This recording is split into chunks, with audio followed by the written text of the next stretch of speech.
Testing one, two.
Recording in progress.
Let me try that again. The open session to hear public comments before closed session is open. May we have a roll call? Councilmember Bana, Here. Councilmember Jimenez, Presente. Vice Mayor McLaughlin, Here. Councilmember Robinson, Here. Councilmember Willis absent, Councilmember Cepeda, Here. and Mayor Martinez. Presente. Okay. Now, are there any public speakers?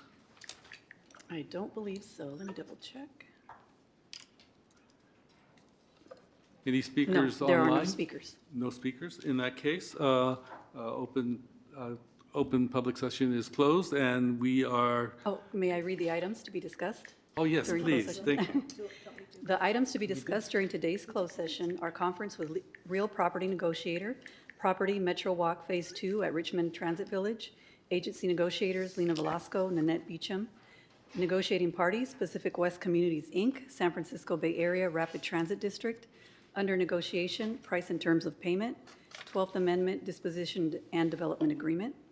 Item C2, conference with the labor negotiators, agency representatives Sharon Taylor and Jack Hughes, employee organizations, SEIU Local 1021 full-time unit and part-time unit, IFPTE Local 21 mid-level management unit and executive management units, Richmond Police Officers Association, RPOA, Richmond Police Management Association, RPMA, IAFF Local 188, and Richmond Fire Management Association, RFMA. C3 is conference with the legal counsel, existing litigation, Richmond Shoreline Alliance versus City of Richmond, Hilltop versus City of Richmond. Item C4 is conference with the legal counsel, anticipated litigation, 1 case. C5 is conference with legal counsel, anticipated litigation, 3 cases. And we do not have any speakers. Thank you. Then we are adjourned for closed session.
The regular meeting of the Richmond City Council is now in order. Shall we do the Pledge of Allegiance?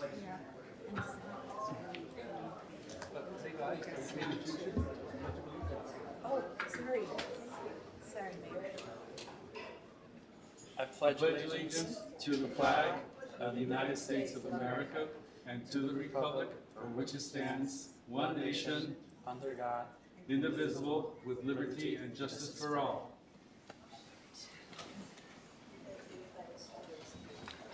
Roll call, please. Councilmember Bana, Here. Councilmember Jimenez, Presente. Vice Mayor McLaughlin, Here. Councilmember Robinson, Here. Councilmember Willis did indicate that he will be absent the entire meeting. Councilmember Cepeda Here. and Mayor Martinez. Present. Statement of conflict of interest, are there any? Yes, I have a conflict for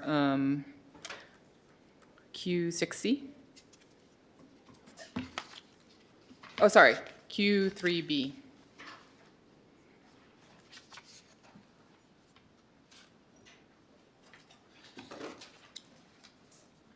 So when we come to consent calendar, she will not be voting for that one item. Right. Agenda review. I just want to make a statement about the item, the wildfire prevention MOU item that I have on the agenda. It's staying on the agenda, but it will just be to receive a presentation because the MOU needs a little tweaking, so the presenter will tell us about it. The MOU will come back at a later date. All right. I would Yes. like to suggest that let's move item S4 to a next meeting to be on top of the agenda, to be the first, because it's going to be presented in person. I'm sorry, which item? S4, S4? last item, MTC presentation. So you want that to be continued to another time? Yes, Okay, please. so we will Because take, it's going to be midnight the way it is.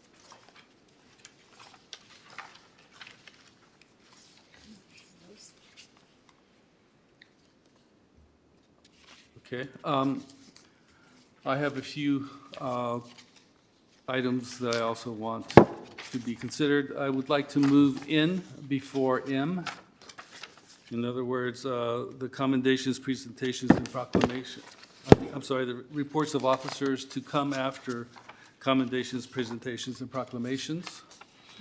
Also, there's been a request to table Q6C, request to attend the National Recreational and Parks Association Conference, and also Q8A, the first contract amendment with Flock Group Incorporated to additional cameras throughout the city. Both of those will be continued to October the 3rd.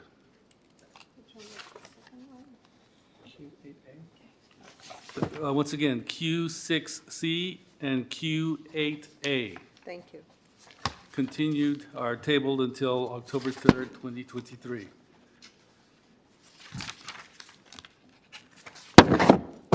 So, next item. The next item is a report from the city attorney of final decisions made during closed session. Yes, Mayor, members of the council, on the closed session agenda, item C1, which is the real property negotiations on Metro Walk, we gave a status report on that. Directions were given for further negotiations. C2, which was our labor negotiations, we gave a report on the status with the bargaining units. Again, direction was given for further negotiations. The item C3, which are the Richmond Shoreline Alliance and Hilltop versus City of Richmond, those matters were not discussed. C4, which was exposure to litigation in one case, we gave a status report. There was no reportable action taken. Item C5, which was 3 cases concerning initiation of litigation. None of those items were discussed. Thank you. Next item. Next item is a report from the city manager.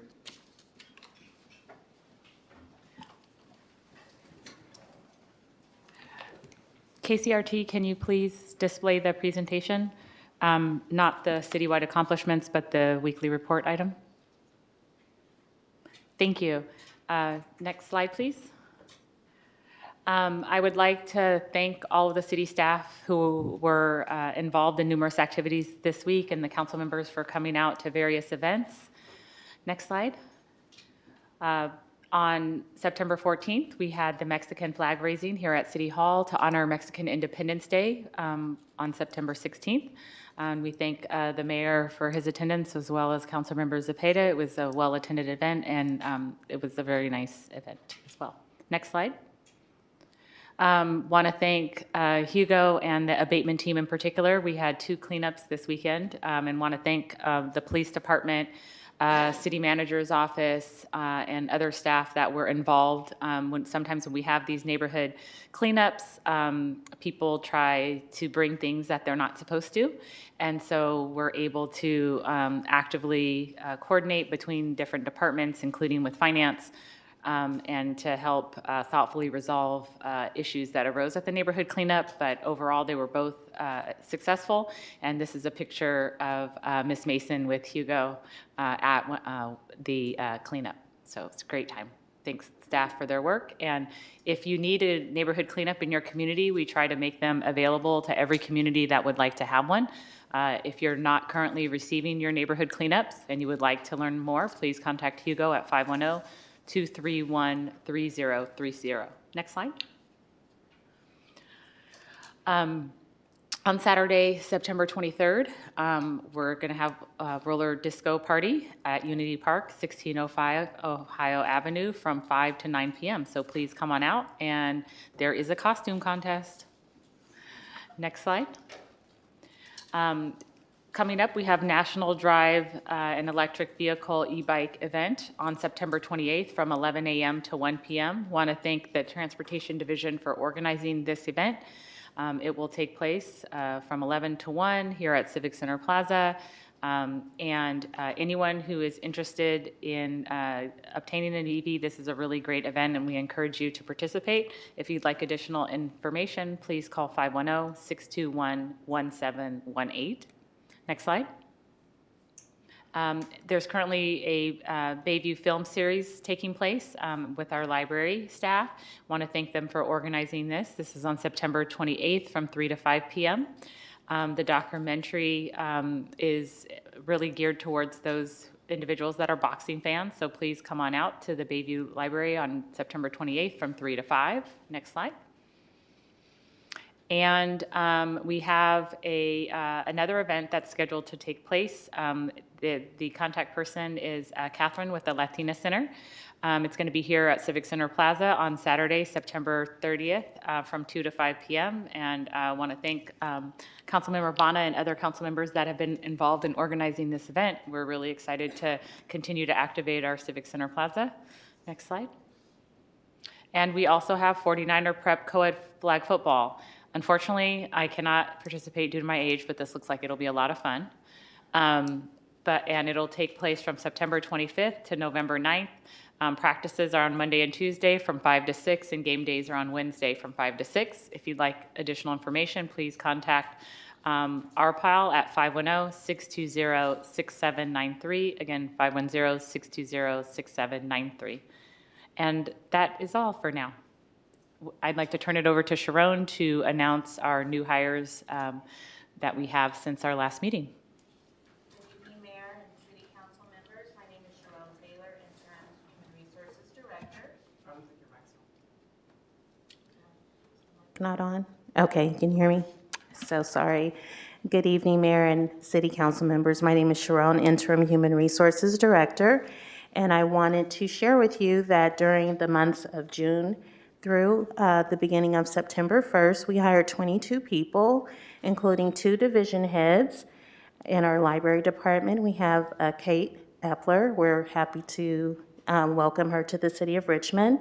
And Zafiq Halaby is our new Deputy Director of Public Works. And we also hired our Finance Director, Andrea Miller. So we welcome them to the city of Richmond. And also, we hired 6 people in our police department. We hired 2 police officers, a police officer trainee, 2 comm dispatchers, and a police record specialist, and hires throughout the city. So we want to welcome all of our new employees. For the sake of time, I will not read all of the names, but we will be sure to notify you of their names and identities so that you can welcome them when you see them in the hallway. Thank you very much.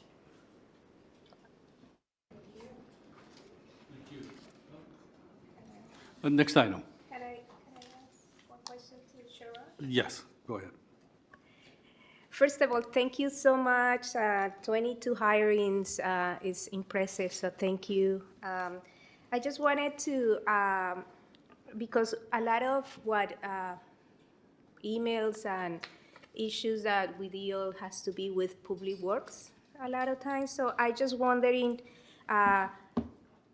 the engineering wastewater division, how many people have been hired, and if so, how many people, like, what is the list and what is the status of that? So currently in our wastewater division, we had 2 new hires over the last 2 months.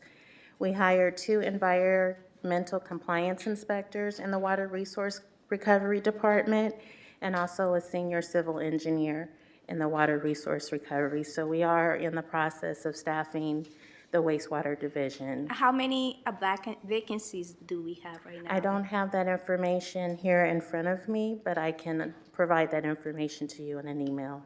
Yeah, and my last question, thank you. So, yeah, I will love. I know that a consultant was hired to do the assessments of public works departments. And I believe the final report is almost ready or is ready. So I'm wondering, when do you plan, or city manager or you, when you plan on giving the city council a presentation about that, so we know what is the real assessment for that? The report is still in draft format. We still need to review it, but it is in progress, and we do hope to have the report to you in the near future. I don't have a set date, but it will be very, very soon. Okay, thank you. Yes, Vice Mayor McLaughlin?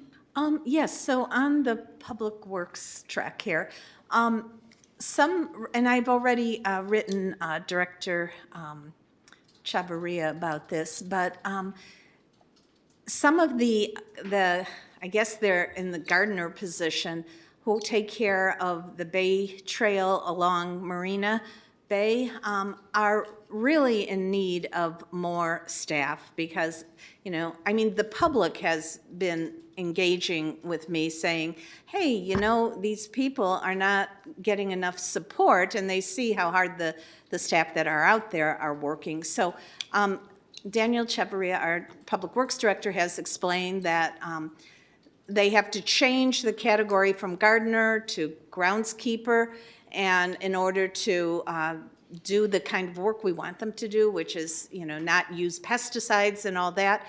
But how fast can we make this change happen and get new people on board to help the current team?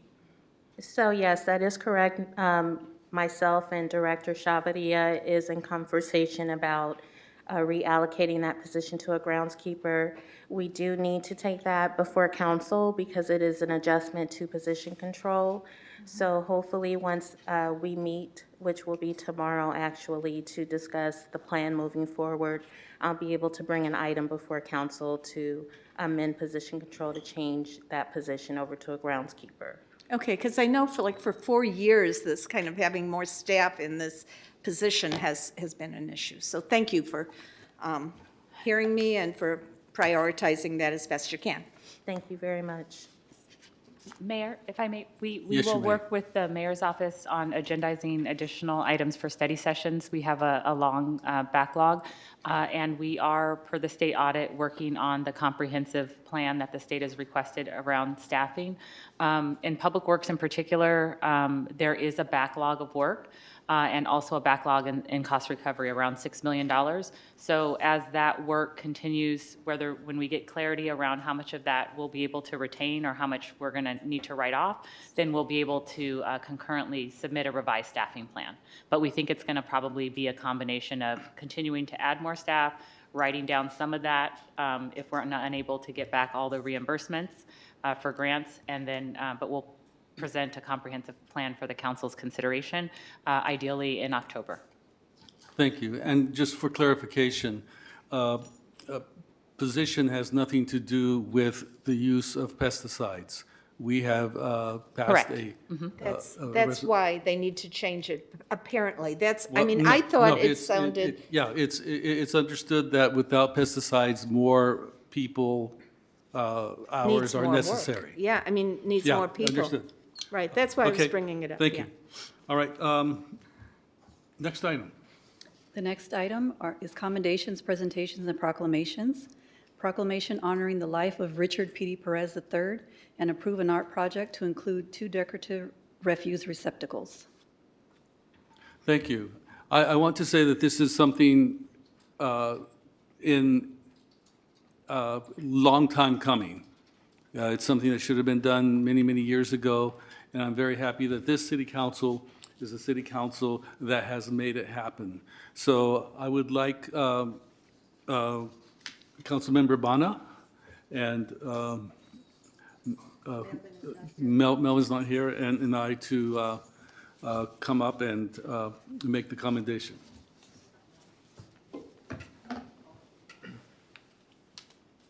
Thank you, Mr. Mayor.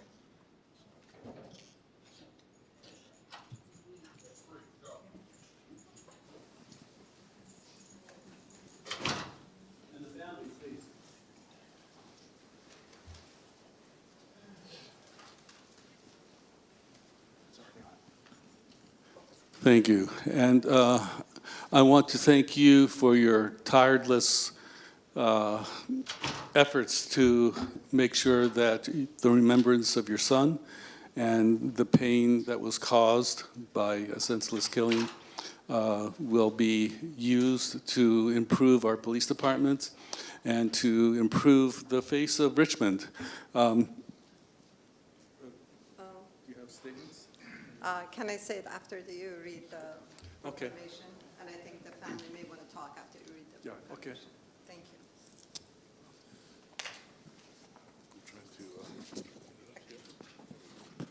Okay, so the proclamation. Whereas on this solemn occasion, we gather as a community to remember and reflect upon the tragic loss of Richard Pedro P.D. Perez III, the only child of his parents, who was taken from us 9 years ago on September 14th, 2014. And whereas the city of Richmond acknowledges the profound grief and ongoing pain of the Perez family and friends who have endured a heartbreaking loss that has deeply affected our community.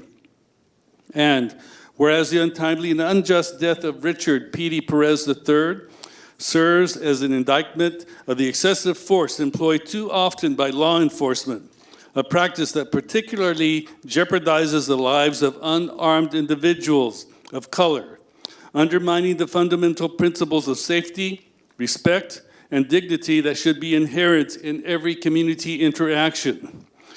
And whereas Richard P.D. Perez III's memory will forever be cherished as a reminder that every life should be protected by any and all means. And whereas we commend and acknowledge the unwavering dedication and tireless efforts of Richard P.D. Perez III's parents and grandparents, who in the face of immeasurable grief have tirelessly worked to bring about positive change, advocating for AB 1506, Officer-Involved Shooting Investigations and Review, which requires the California Department of Justice to investigate all incidences of an officer-involved shooting resulting in the death of an unarmed civilian in the state. B, SB 1421, legislation, peace officers' release of records to allow public access to police misconduct records ensuring transparency and accountability in law enforcement practices throughout California. C, AB 392 legislation, California Act to Save Lives, that effectively updates California legal standard governing when force can be used. D, SB 2 legislation, Police Decertification Act, that creates the Peace Officer Standards Accountability Division and allows for suspension or revocation of a police officer's certification based on serious misconduct. And E, ordinance number 29-20 in S of the City of Richmond amended chapter 3.54 of the Richmond Municipal Code entitled Community Police Review Commission to foster increased accountability, improve police-community relations, and promote transparency within the City of Richmond.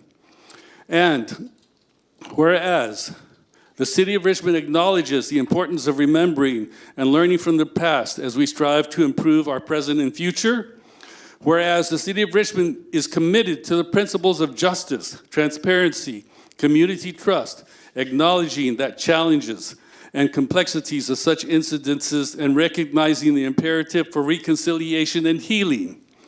And whereas we bear witness to and honor the unyielding commitment of Richard P.D. Perez III's parents, who are ceaselessly working to ensure that their cherished son's memory is not only preserved, but also becomes a stark symbol of the dire need for comprehensive, empathetic, and responsible police training, a training that unequivocally upholds the sanctity of life and relentlessly pledges to value it in every interaction, thereby challenging and rectifying the prevailing culture of police impunity and violence.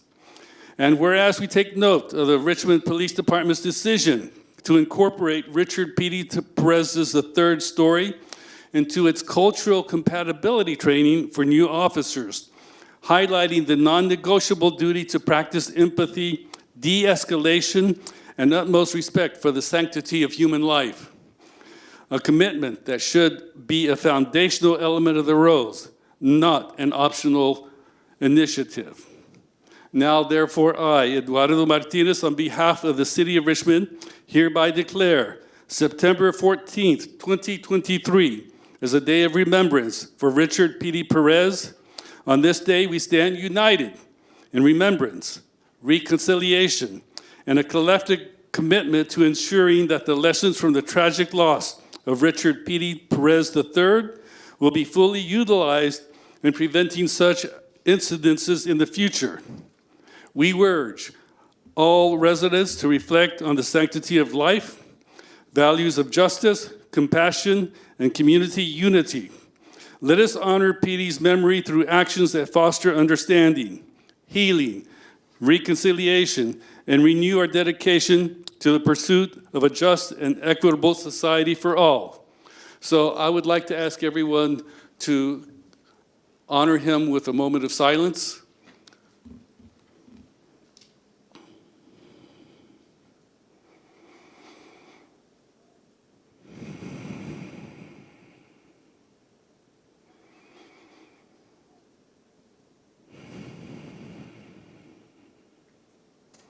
Thank you.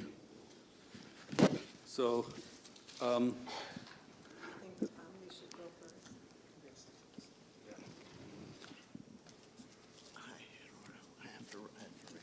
me to hold this for you? Just for a second, I can take it.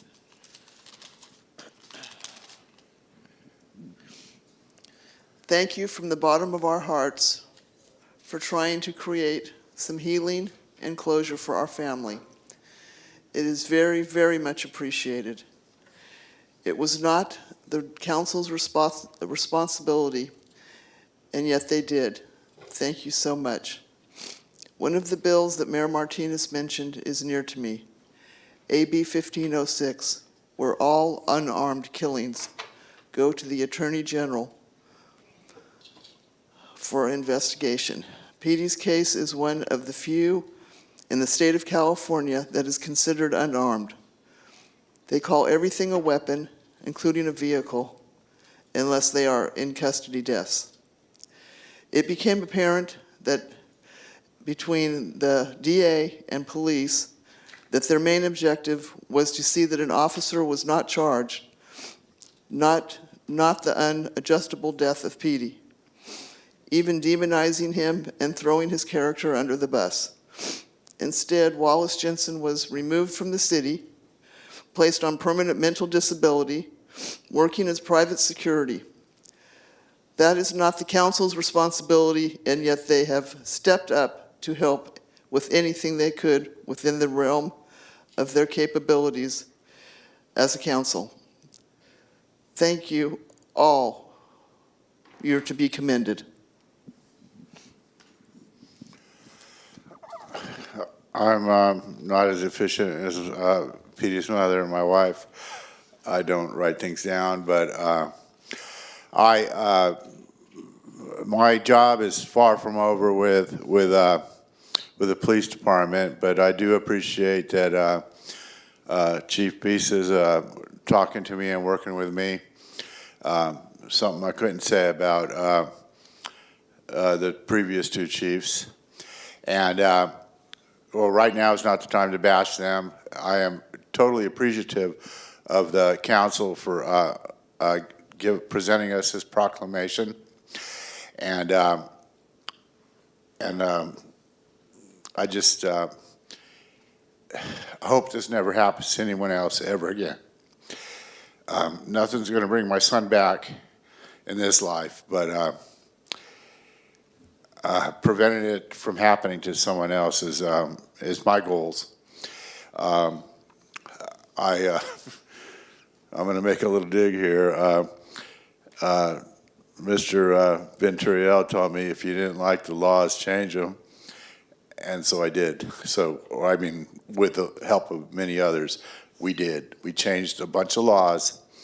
And he actually patted me on my back the other day at our memorial, saying, good job. So, yeah, like I say, my job is far from done, but I appreciate this immensely. My wife appreciates it immensely. Petey's grandparents, my parents, it was a great loss to them as well. Thank you all. I just want to thank everybody that made this happen, especially Sohaila Bana and Chief Bisa French and everybody who's made this happen. Thank you. Well, every time I open my mouth, I say the wrong thing. But Richmond has done quite a bit for us. But there's the but. I'd like to see Jensen go to court. Whether it's right or wrong, the DA has not done her job. Thank you. Thank you. I bow to the family and their activism. When I saw him coming to the city council week after week and talking here, I told them, we need to work with you so you feel like the city's behind you, so you continue your activism through other cities at state level, national level, and I'm glad they're doing it. We're all behind you. And what they did, they put their pain and suffering, pain and sorrow of loss of the only child into politics. They changed laws, and that's significant. But they never failed to lose their humanity. They did their politics while seeing other people as humans. This summer, as we were working together, they got together, Julie and Bisa French, our police chief, got together and talked eye to eye, mother to mother. And Julie Prez said she wanted the world to know about the pain of losing a child. And that is what the police chief wants to show new officers. And I'm glad to say they're memorializing their son, not only by an art project, not just by the 2 trash cans that go at the place of the incidents, but by new training at the city of Richmond. So every new police officer learns what happened to PD because this family, don't want it to happen to anyone else. That's what they've been working for during the past 9 years. And if I may ask Chief French to tell us when this training is going to start and a bit about it, we would appreciate it. Thank you very much. Thank you. First of all, I want to just honor the family and thank you for inviting me to the memorial this past Saturday. I think it's the first time that we as a police department have been invited, and I enjoyed spending the time with you, actually meeting a lot of PD's friends and family. So thank you for that. Thank you. In terms of the cultural competency training, we've had some cultural competency training at the police department, but we are expanding that and including PD's story into our cultural competency training so that all of our new officers and our current officers, we want to be able to eventually get everybody through the training, know the story of PD Perez. It struck a chord with me several months ago when Mr. Perez spoke up here and talked about how he saw a couple of new officers. And we spoke after that meeting because I thought to myself, he's making a very valid point. People should know about PD and should know the story, even though we did change some of our training and policies even prior to that. We have a lot of new officers and they just didn't know what happened, what occurred, and they should. So we've incorporated what happened on September 14th into our training. We have a nice video that Ms. Perez has provided for us, and we're even exploring the option of having Mr. Perez come in for the training with our new officers. So that will begin with the 3 officers that we have graduating from the police academy on October 31st. So it should be the first week of November for this first iteration of this training. Thank you. Thank you very much. And this city has come a long way in the past 9 years when the incident happened, and now where the mayor, the family, the police chief, and the people get together, honor the memory of PD Perez, and memorialize that memory through meaningful action, changing policy, providing training. I bow to you again. Thank you for your activism. I'm very proud of the city of Richmond. Thank you. I failed to acknowledge all the rest of the council members like Gail and Claudia and even Doria. I know she's on our side, and Caesar, I've talked to him 100 times over. Melvin, he's always on our side, and I'm sure he's watching today, and he's another good one. So everyone was a good one. So I just, even Eduardo, before he was the mayor, he was always on our side. So I just had to mention all the council members. Thank you. Thank you. So you want to hold that so people can take photos of all of us together? Sure do. So.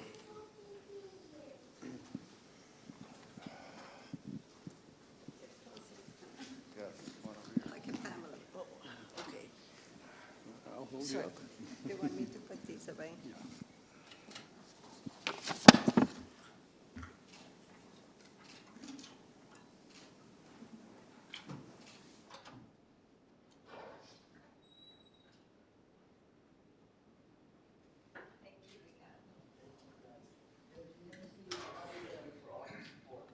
Thank you guys for all your support.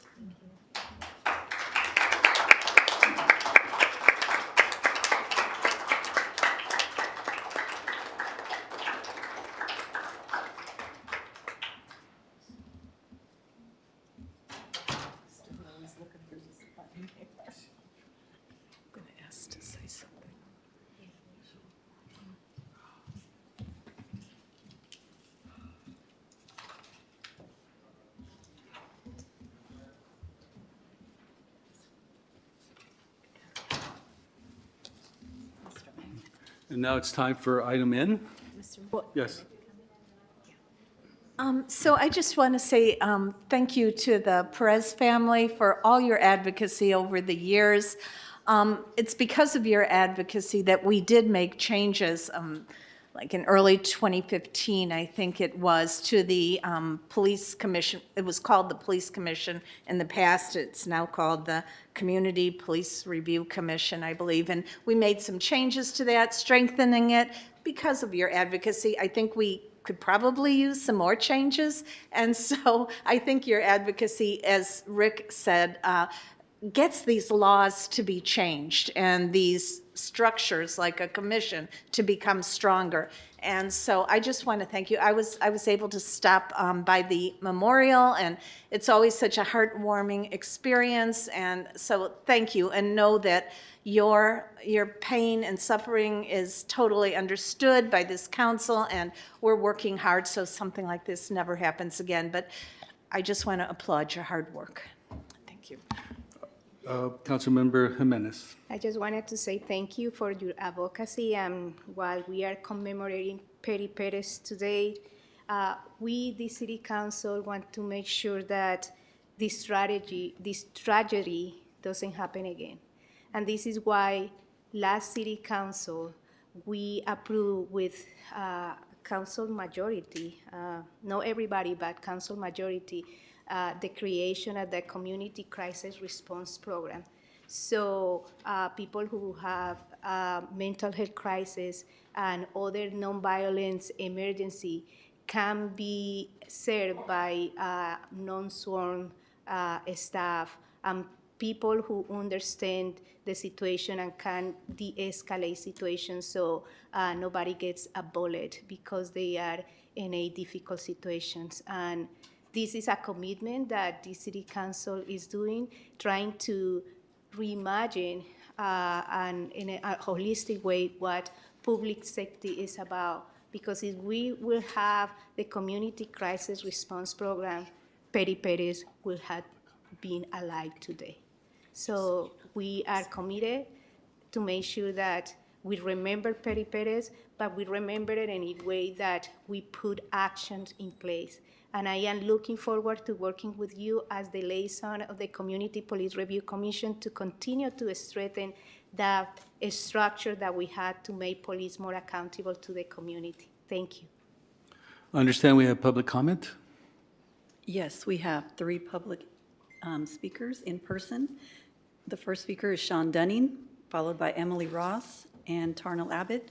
If you're joining on Zoom and you wish to speak on this item, please raise your hand now.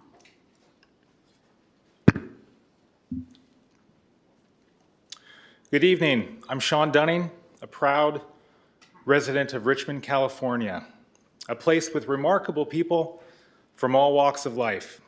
One of those lives cut short was that of Richard P.D. Perez III. His untimely death serves as a painful reminder of the importance of ensuring the safety and well-being of every member of our community, especially when it comes to interactions with law enforcement. When a bad thing happens, the good thing to do is to learn from it and do everything possible to prevent a repeat tragedy.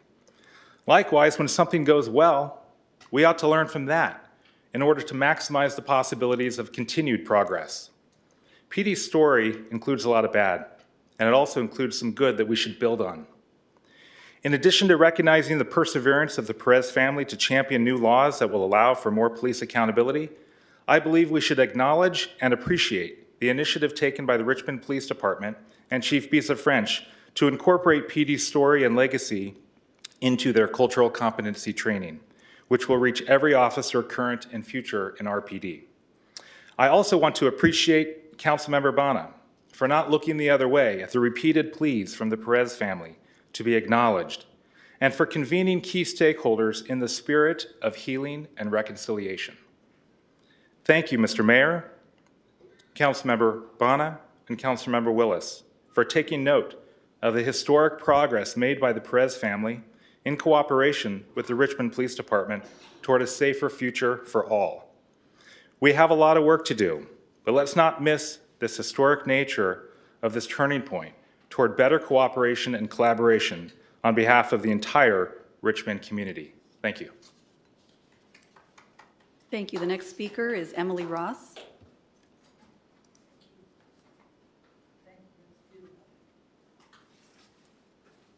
Good evening, council and community.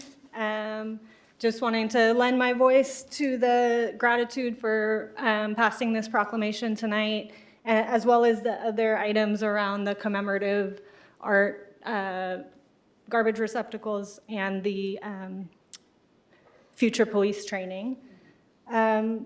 It seems like it was a group effort as far as like not only the three sponsors of the item, but the council as a whole really supports it.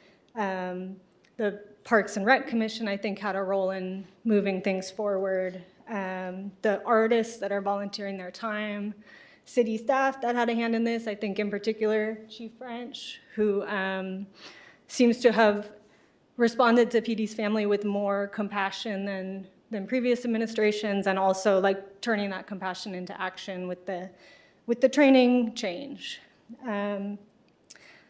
But most importantly, definitely want to thank PD's family themselves. I'm sorry, I can't look at you while I talk to you. But, you know, people have spoken a lot to the influence you've had on our city as an institution and like the institutional change that needs to happen because of this horrible tragedy. But I think speaking as a community member as well, you've had influence on the broader community, making us feel safer, making us feel more connected. And that seems especially hard, you know, as your grief has been in the public eye and your grief has been politicized, you continue to advocate at the local level and at the state level and beyond. And then lastly, just like a word for Petey. I never knew him, but he seemed really thoughtful, really generous, fun, loved his family, kind. So wishing he were here. Thank you so much. Thank you. The next speaker is Tarnell Abbott.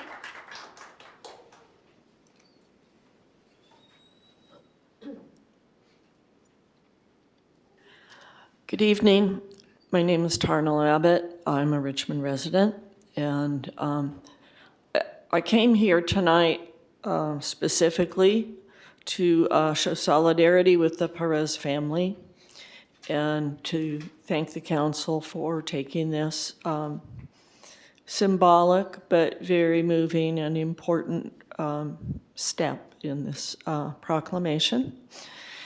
And I've watched this family over these years struggling with the pain and putting it to the good fight. And I have such incredible respect for that, that I just wanted to come out here tonight and thank them personally and show my support. So thank you. Thank you. And that was our last speaker.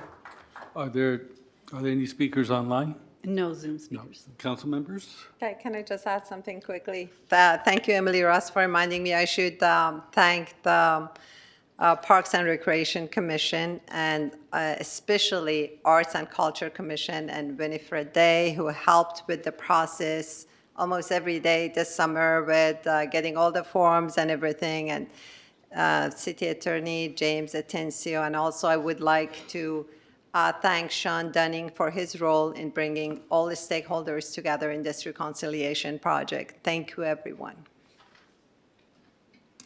Councilmember Cepeda. Thank you, Mr. Mayor. I only have a couple of words that came to me. First off, thank you for being here every night from as far as I can remember. You've always shown up to every city council meeting, and when I used to be on that side of the dais, and thank you for continuing. Thank you for my colleagues for bringing this forward. And a couple of words that came to mind, it's a quote that says, "Be the change you wish to see," and you very much have been that. You stood by and you continue creating that change. You didn't let a negative just take over your world, as I'm sure it has in a way, but you wanted to turn it into something positive, and not just something positive for you.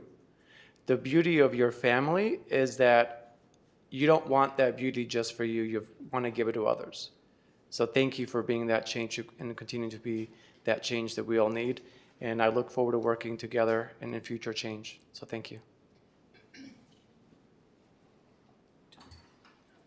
So wasn't going to speak tonight on this issue because I honestly just have, it's just so painful. And I want to say that I feel for you every time you've gotten up.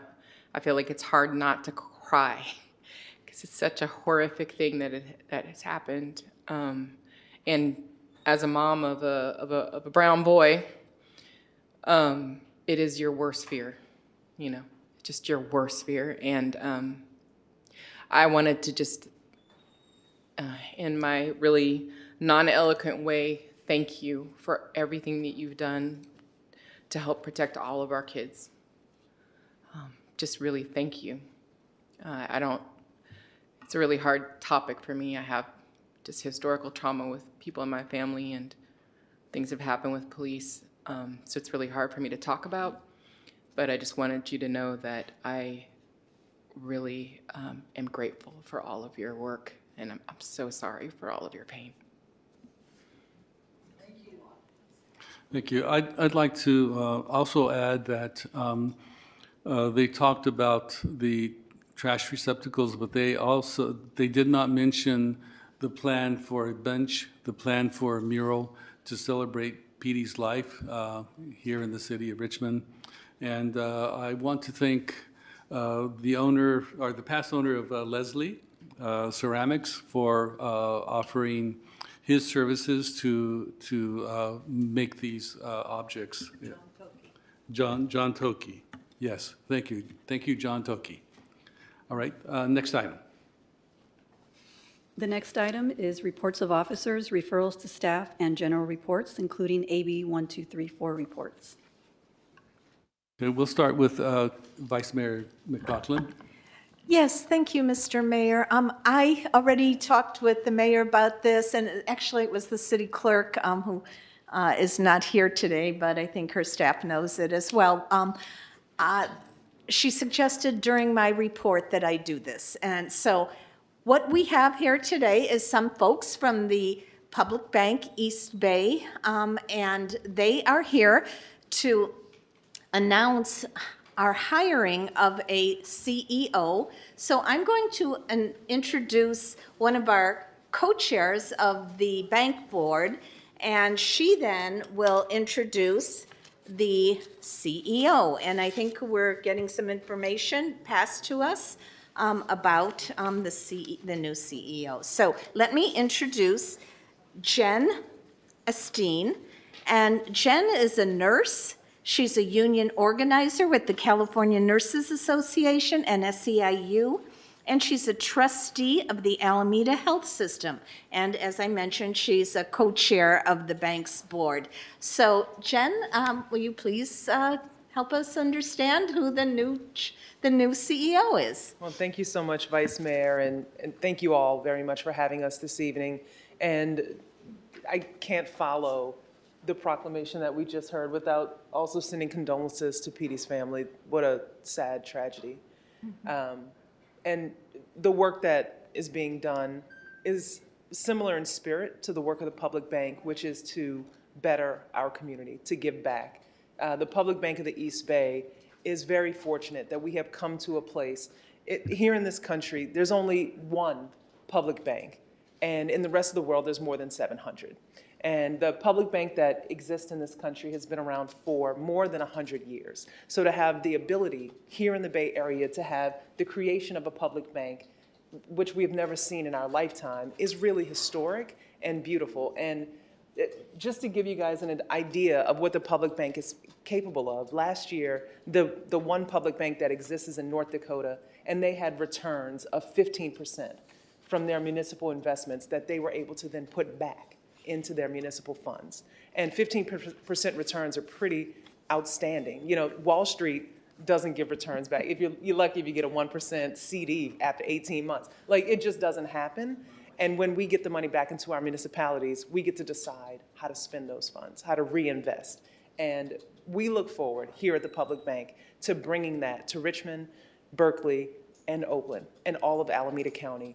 And hopefully we can expand throughout Contra Costa County once people see the fruit of our labor. So we're thrilled that we have reached the point of hiring a CEO who will shepherd us through the process of becoming approved by the regulators. And our new CEO is here with us today. His name is Scott Waite. So I'll let Scott speak more.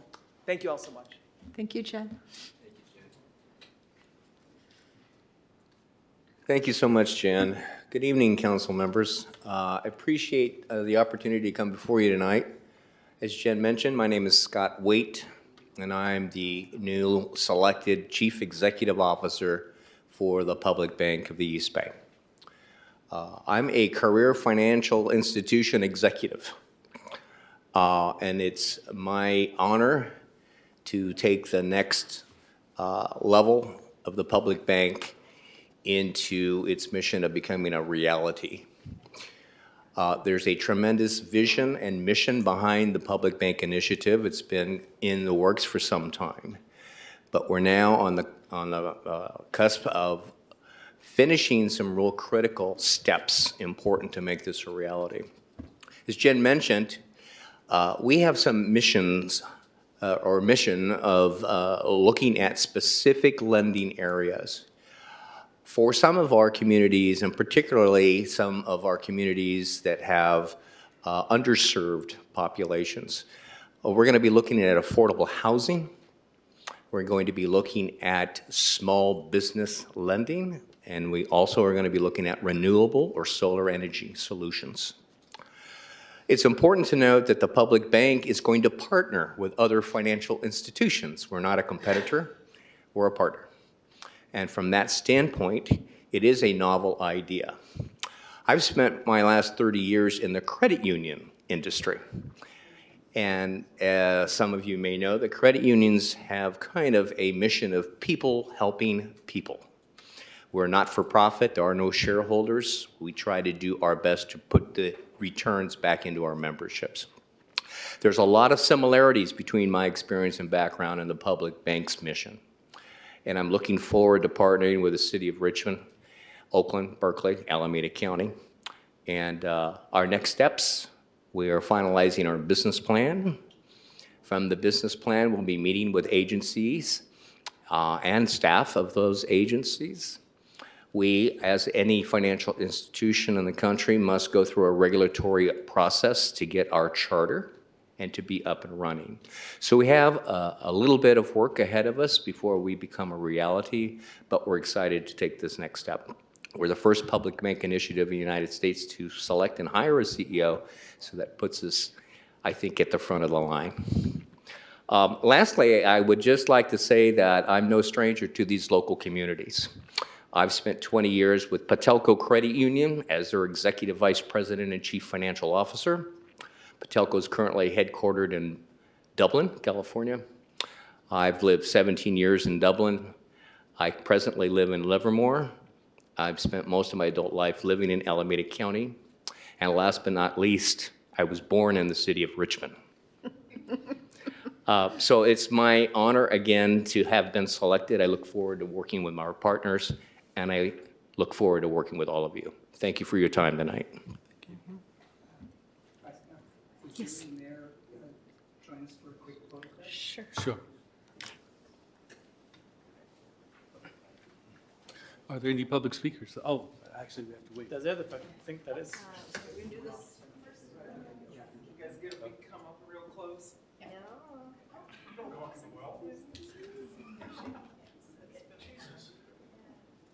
You want us? I guess They're there. They're going to talk about each other. You want the picture here or there? Yeah. You guys. Stand up. Trying to figure out who they look. Okay, we'll have the whole council too. Yeah.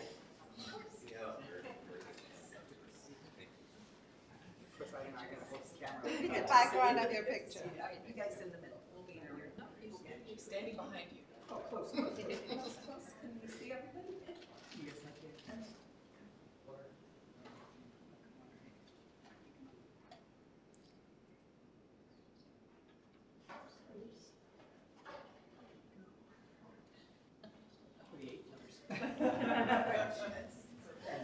Thank you all so much. Thank you all. Thank you. Thank you. Thank you. Long time. Thank you.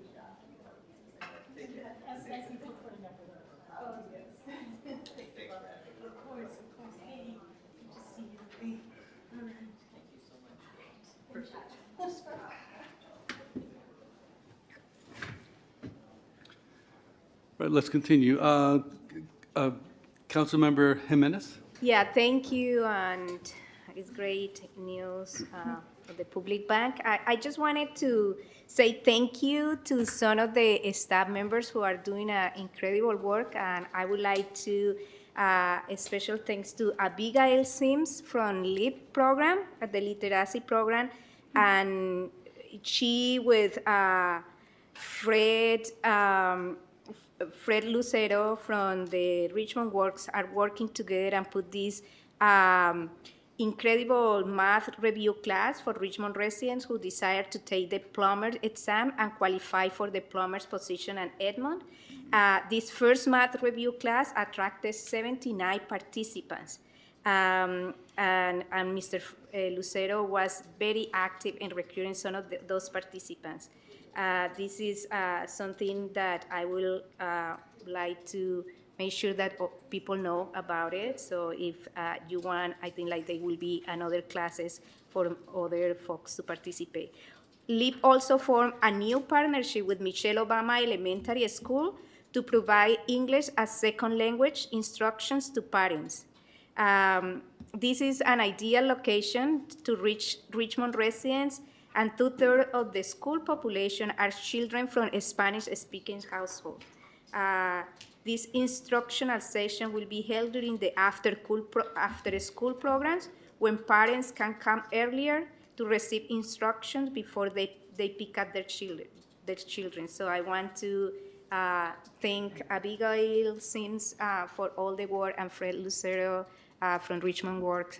This is fantastic news, and I wanted to just let people know what staff is doing in the city of Richmond. Thank you.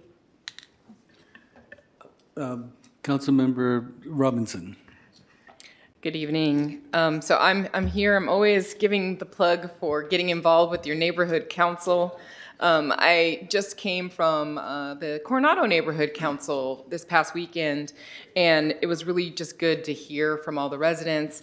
I think one thing that kept coming up is just this continued issue of folks doing donuts in the intersections, and really community members just being tired of it, just really ready to try some solutions. And they've put forward a list of intersections that these donuts happen on a regular basis and want to see some interventions, some physical interventions. So I'm going to be seeing what we can do to move forward some short-term solutions for that. I know that I live across the street from a neighborhood school, and folks do donuts right in the middle of school pickup, and so coming up with some solutions for the council's concerns are really important.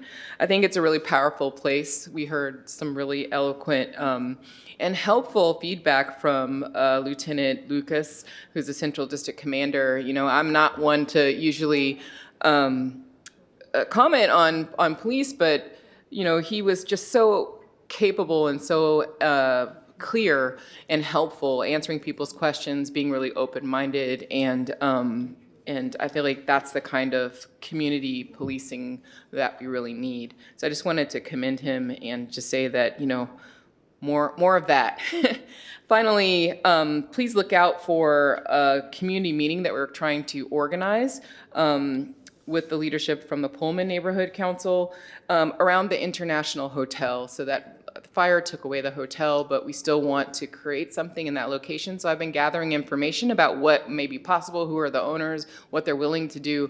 We want to have a community meeting in the next few weeks with Councilmember McLaughlin and folks from the South Side to really bring together those ideas so we can come up with a proposal and not just forget about that really powerful history, Black history of the Porters Union history in Richmond. So please look out for community meeting regarding International Hotel. You can check my website, and I'll be sending it out on my email news forum as well. Thank you. Councilmember Cepeda. Thank you, Mr. Mayor. I just want to point out a couple of things. We have some really outstanding staff, people that work here in the city of Richmond, as many of you know. Every other council meeting, we get a report from different things that everyone's doing. We have outstanding, but in the past couple of days, we also had some heroes. You might have seen in the news, two of our staff members, Eric Betances and Matthias Hofstander, they work for the city's fleet maintenance mechanic and supervisor. They were on Highway 80 and they pulled aside and they pulled a person out of a burning vehicle. This is the type of people that work here in the city of Richmond. They give their heart, not just in their community, but all around, and they put themselves in danger to help others. So I really want to commend them and really want to thank them for their bravery. They probably don't even care that we're calling them heroes or being brave, because to them it's probably just a thing they do as they do here in our community. So I want to thank them for that. Thank you. And a couple other items that are happening. Coastal Cleanup Day is happening this Saturday. There's many locations, but I hope many of you can show up to the one that we're doing at Hilltop Lake. We do have a lake. It's a human-made lake, but it's still a lake, and we're going to take it. Starts at 9 a.m. at the corner of Research Drive and Lakeside Drive. And then also in the Point Richmond neighborhood, they're doing a fundraiser for the Washington Elementary School. It's called a Kermes, and it's this Friday. Starts at 4 o'clock. So please come on out to all these events. Thank you. Thank you. Councilmember Bana. Thank you. I just wanted to thank the city manager and staff, including LaShonda White, Patrick Seals, and all others who came to Solano Stroll and had tables. And for the first time, people in District 4 saw city employees in their neighborhood and could talk to them, learn about the services the city offers. Thank you, and I hope this connection continues. I would like to mention one upcoming event and invite everyone.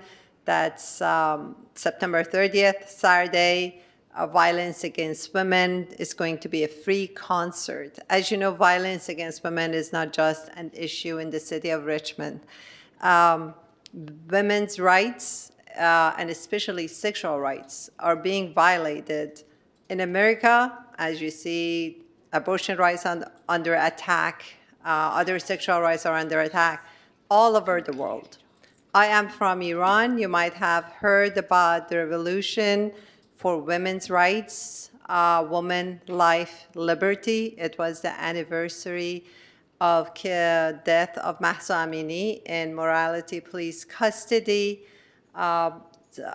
Women's sexual rights are especially being violated over there, among many other rights, and we are fighting the state violation of human rights of women. By the way, some people are asking me about the prisoner swap. I just want to mention briefly that I welcome diplomacy. There have been enough wars and trying to export democracy to the countries in the region, Afghanistan, Syria, Iraq. None of that worked. We don't welcome that in Iran. People in Iran are showing they are capable of achieving democracy and gaining their rights back. Just wanted to finish with that. Thank you very much. Go ahead, Vice Mayor. I just want to say one thing to echo what Councilmember Bana said about the Woman Life Liberty Movement. There are some women in my district in Marina Bay who are Iranians, Iranian Americans, and they invited me to speak at the event this past weekend, and I couldn't attend, but I did send them a video, so I was able to send a 2-minute video in support of Women Life Liberty, and so it's a wonderful movement, and I know that I was going to mention this to Councilmember Bana, but also to the mayor, because I know his chief of staff is also an Iranian American. Isn't that correct? Correct. Okay, so I thank the Iranian women for leading this wonderful movement. Thank you. Thank you. Next item. The next item is a report from the Reimagining Task Force.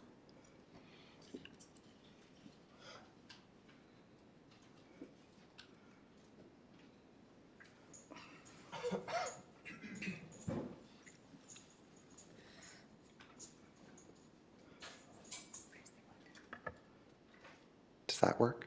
There we go. Hello, my name is James Purcell. I'm with the Reimagining Public Safety Community Task Force, and I'm here to give you an update of what we've been doing. We have had it's been a while, so there'll be quite a bit, although obviously last week you heard one of the larger things that we did work on. So we can pull up the presentation. Lovely. We would like to start off by just thanking the staff and everybody for allowing us to continue working on this task force. We've made a lot of progress within the last couple months. And so if we could go to the next slide.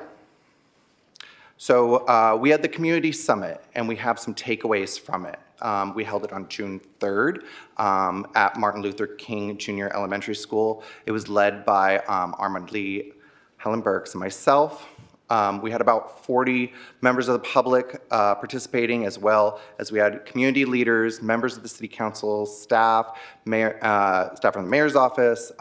So there was quite a lot of participation, but unfortunately still not as much as we had hoped. We know that it is very difficult to get people to come out, but we did try as many avenues of publicity as we could. Next slide, please. So because of our limited capacity, we wanted to make sure that we had more substantive conversations. So we had initially planned on doing 5 different topics, but because we wanted to give more time to the people who were present, we narrowed it down to 3. We did focus on poverty reduction, youth services, employment, and traffic safety. Our poverty reduction was led by Jessica Travanier, and she led the discussion about universal basic income and explained how that would be implemented here in the city of Richmond, the research that has been done around it, and how it has been able to uplift people to be able to buy some very basic essentials that oftentimes get skipped over, as well as being able to do training and pursue career opportunities that they might not be able to if they had been in more financial limitations. As far as youth safety and employment, we had Cynthia Hernandez, who gave us a really detailed report about YouthWorks. YouthWorks is a fantastic program.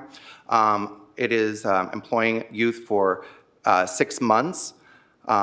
It was talking about how it has been having a great amount of success, almost to its detriment to some point, because it doesn't have enough funding to be able to get enough staff to be able to coordinate for all the young folks who would like to be able to be employed and learn skills. So while there is a lot of success coming out of it, there was also the limitations of how much funding they currently have and how much they're able to offer. There's also some limitations of the amount of hours that they can have because they would like to do a year-round program. And then finally, with traffic safety, we had Michelle Milam from RPD, and we talked about traffic safety. And we discussed both some misconceptions about traffic safety and what is it within the capacity of people to do, what steps we are already working on and just haven't had the opportunity to fully implement yet, but as well things that could be still potentially done to be able to bring about traffic safety. Simple things such as working with our partners like PG&E to make sure that there's good lighting, making sure that there is, with Public Works, trimming trees so we can see signage, things like that. So there was a wide range of discussion on that as well. So next slide, please.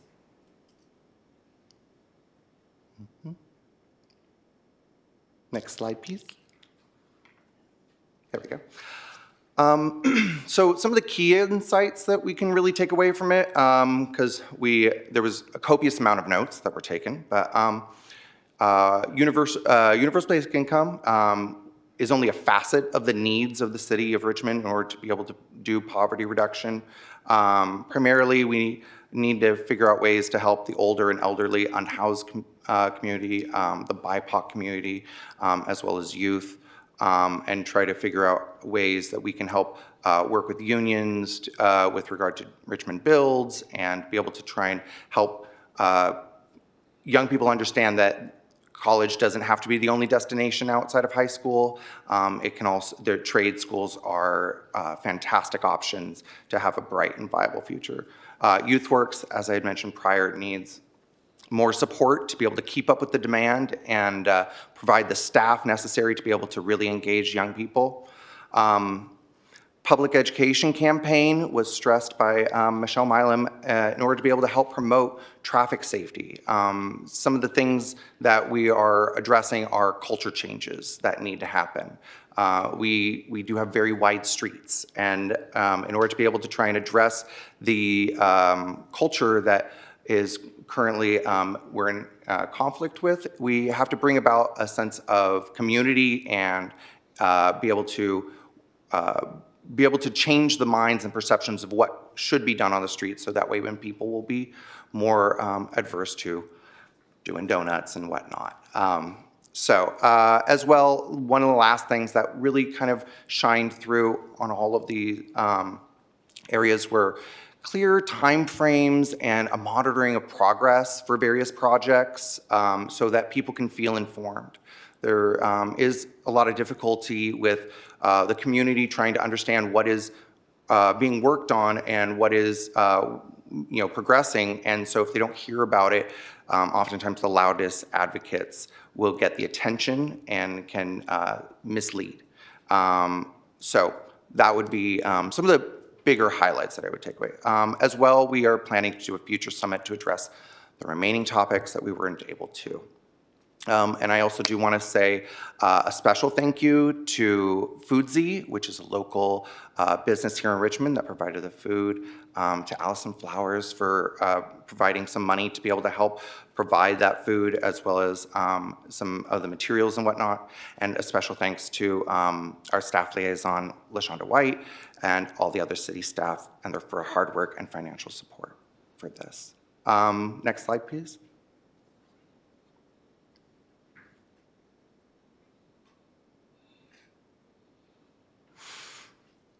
So I'm not going to go into full depth because I think we had a very long discussion about this last week, although up at the dais and with the Urban Strategies Council. But the other thing that we did was we had a couple of special meetings in order to be able to discuss the Urban Strategies Council's suggestions, which you all saw last week. We really dove deep into the report that they gave. There was a lot of consensus building amongst the group about what were the best options, how to make sure that this was a program that was going to be have longevity and that was going to be able to address the issues that we were really hoping it could. I'm not going to dig any further, but I want to thank the council for their those who voted in favor of the moving forward with our community crisis response. It was really appreciated. Next slide, please. As you can see, those were the recommendations because we really did believe that there was a greater amount of longevity if it was within the city. And I'm glad that City Council has understood what the task was of what they're trying to implement. And it was really appreciated that we were able to move forward and that our suggestions were well taken. But there's still some work for us to do. There's a community advisory board that we believe is important to be able to oversee the community crisis response program. So in the future, we will be building on discussing its scope, the goals, roles, powers, what kind of makeup should it have, such as like including people who are undocumented, people who are unhoused, making sure that we are really truly trying to get representatives from all of the diverse community of Richmond, as well. How do we do recruitment and whatnot? So we'll be defining that, and we'll be giving recommendations to the council in the future. Next slide, please.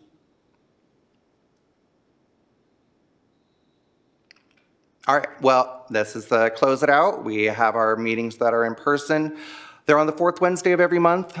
This month, we will not be in the Bermuda room. We will be in the F&G room, which is just right around the corner from where we normally meet. But the public is welcome and appreciated when they show up. And yeah, we will be moving forward on some of the few tasks left before we sunset. So we appreciate it. And that's it. Thank you very much. Thank you. Questions? So, yes, go ahead. Just a quick question. When does it sunset? I'm not sure of the actual date, but we do have a limited scope of what it was, what we were defined for. So, 18 months. Yeah. Any other questions, comments? If not, we'll move on to the next item. Thank you. Thank you. The next item is open forum.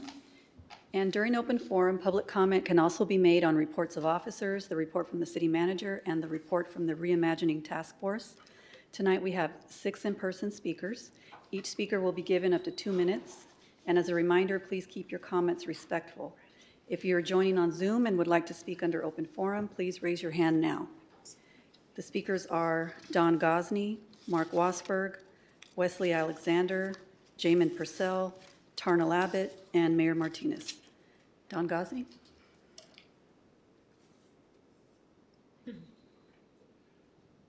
Good evening now. Please allow me to admit that I'm a relative newbie to these council meetings. I've only been attending them for about 45 years, so I can't speak with any authority to how the meetings were conducted prior to that.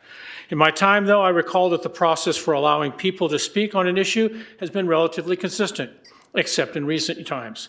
Please let me read from the instructions on the second page of the agenda packet. In person, anyone who desires to address the City Council on items appearing on the agenda, including open forum, must complete and file a pink speaker's card with the City Clerk prior to the City Council's consideration of the item. Once the City Clerk has announced the item, no person shall be permitted to speak on the item other than those persons who have submitted their names to the City Clerk. It further reads, via Zoom, anyone who desires to address the City Council on items appearing on the agenda, including open forum, must raise their hand once public comment is open. Only those public speakers that have had their hand raised once the speakers are called will be recognized. End quote. I can't tell you how many times I've been sent back to my seat because I missed out being allowed to speak by a matter of seconds because I wasn't quick enough when returning my speaker card. But now we're seeing where some of our neighbors have turned in their speaker cards too late to be called to stand before you and speak, but they simply walk into the lobby and use their phones to access the meetings remotely and are allowed to speak, even though they've signed up after the deadline has passed. We had 3 of them last week. With full respect to the clerk's office and the great people working there, I respectfully request that everyone be treated the same. Either extend the time to return our speaker cards for everyone, or treat the Zoomers the same as those of us standing live are treated, and shut them down with the same regularity as the rest of us are shut down. If you're going to hand out special privileges, since I'm such a nice guy, shouldn't I be afforded those special privileges too? Thank you. Thank you. The next speaker is Mark Wasberg.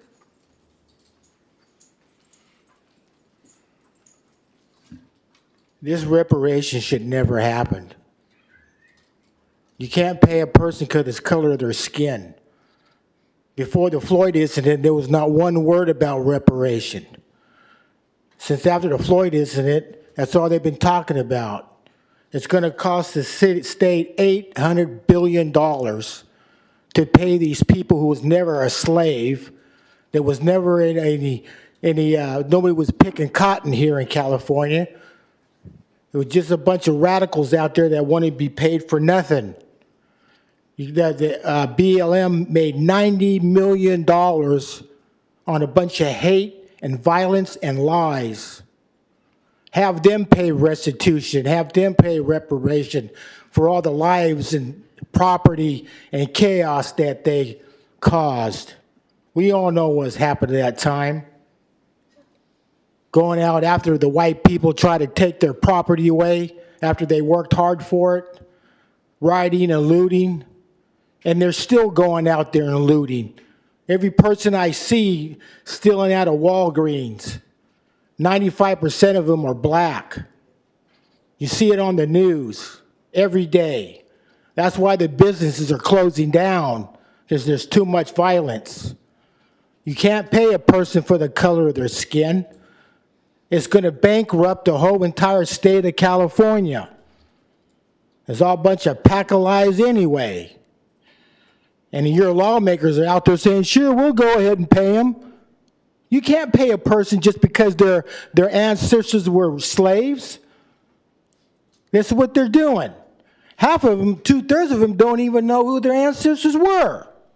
So how are you going to pay a person who was never a slave, who just won a bunch of money for nothing? They even said, well, just give me $1 million. I won't be a criminal. Your time has expired. The next speaker is Wesley Alexander.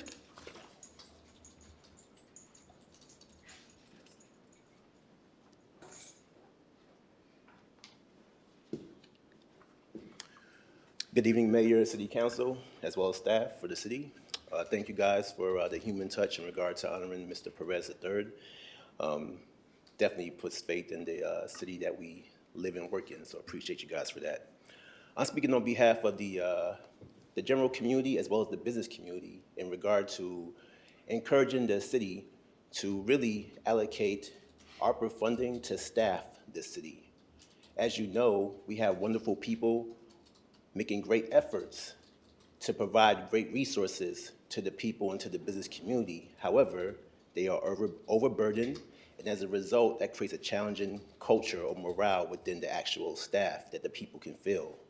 And what we're trying to do is position this city for wellness long term. And so what we're talking about is putting an investment of people in place so that we have a world-class city that waterfalls those services into the people, into the business community, so that we can go after the appropriate funding to support development in, say, downtown Richmond, California, to support development in the ports, to support better schools in this particular community. We need to have our community staffed so that we can receive the services we need. Additionally, when we talk about economic recovery and we're talking about ARPA funding, right now as we speak, there are hundreds of businesses that were in operations during the pandemic that have not received relief from the state. They may not have received relief from the SBA, but the City of Richmond has received funding to provide those businesses and those nonprofits with relief. And so I encourage you guys to realize that you can literally provide a level of a moment for these entrepreneurs and these nonprofits to breathe as they have endured the challenges of the pandemic, and they're trying to retain their employees and retain a level of customer service, and most importantly, provide for their families. So thank you guys for your time and for your efforts, and hope you have a good evening. Thank you. The next speaker is Jamin Purcell.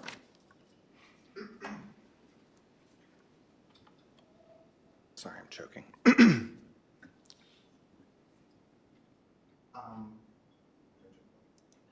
Go ahead. Hello, my name is James Purcell, and I'm wearing a different hat. I am coming to you speaking as one of the co-chairs of Richmond Rainbow Pride. So last Wednesday, the legislature under the state of California has struck down its travel ban. Is that better? Press it again. Screen. It keeps going on and off. Oh, Now it's, it's on. is it? Okay. Start over. No, All right. I'll start you over. My name is James Purcell. I'm coming as the co-chair of Richmond Rainbow Pride. And as of last Wednesday, the state of California has taken down its travel ban on states that have anti-LGBT legislation. One of the reasons that they had said is because it has created an unintended consequences. Now, while that may be true, I will say that our travel ban is actually based on that. So because it has been struck down, ours is effectively just paper now. However, that is not to say that there shouldn't be some sort of consequences and repercussions. We are not the state of California, we are the city of Richmond. We are able to set our values much higher than the state has at some points. And as a progressive council, I would really hope that we can look at being able to perhaps trying to develop a new travel ban that is even expanding into the inclusion of things like states that have abortion bans and states that have other issues that have affected the LGBT community, even if they are not necessarily directly stated within that legislation. We need to be a community that is supportive of the diversity of our community, to be able to make sure that we can operate in a way that is going to be conducive. But you know, if we keep throwing all of our money into various states like Texas and Florida, that that they do not send their people over here, we are going to be continuing hemorrhaging money and supporting a system that is oppressive. So I implore the City Council, I will be reaching out to the former president of Richmond Rainbow Pride, and I will be reaching out to many others in hopes to be able to craft something that will be able to be standalone and not rely upon the state and its compromising. Thank you. Thank you. The next speaker is Tarnal Abbott.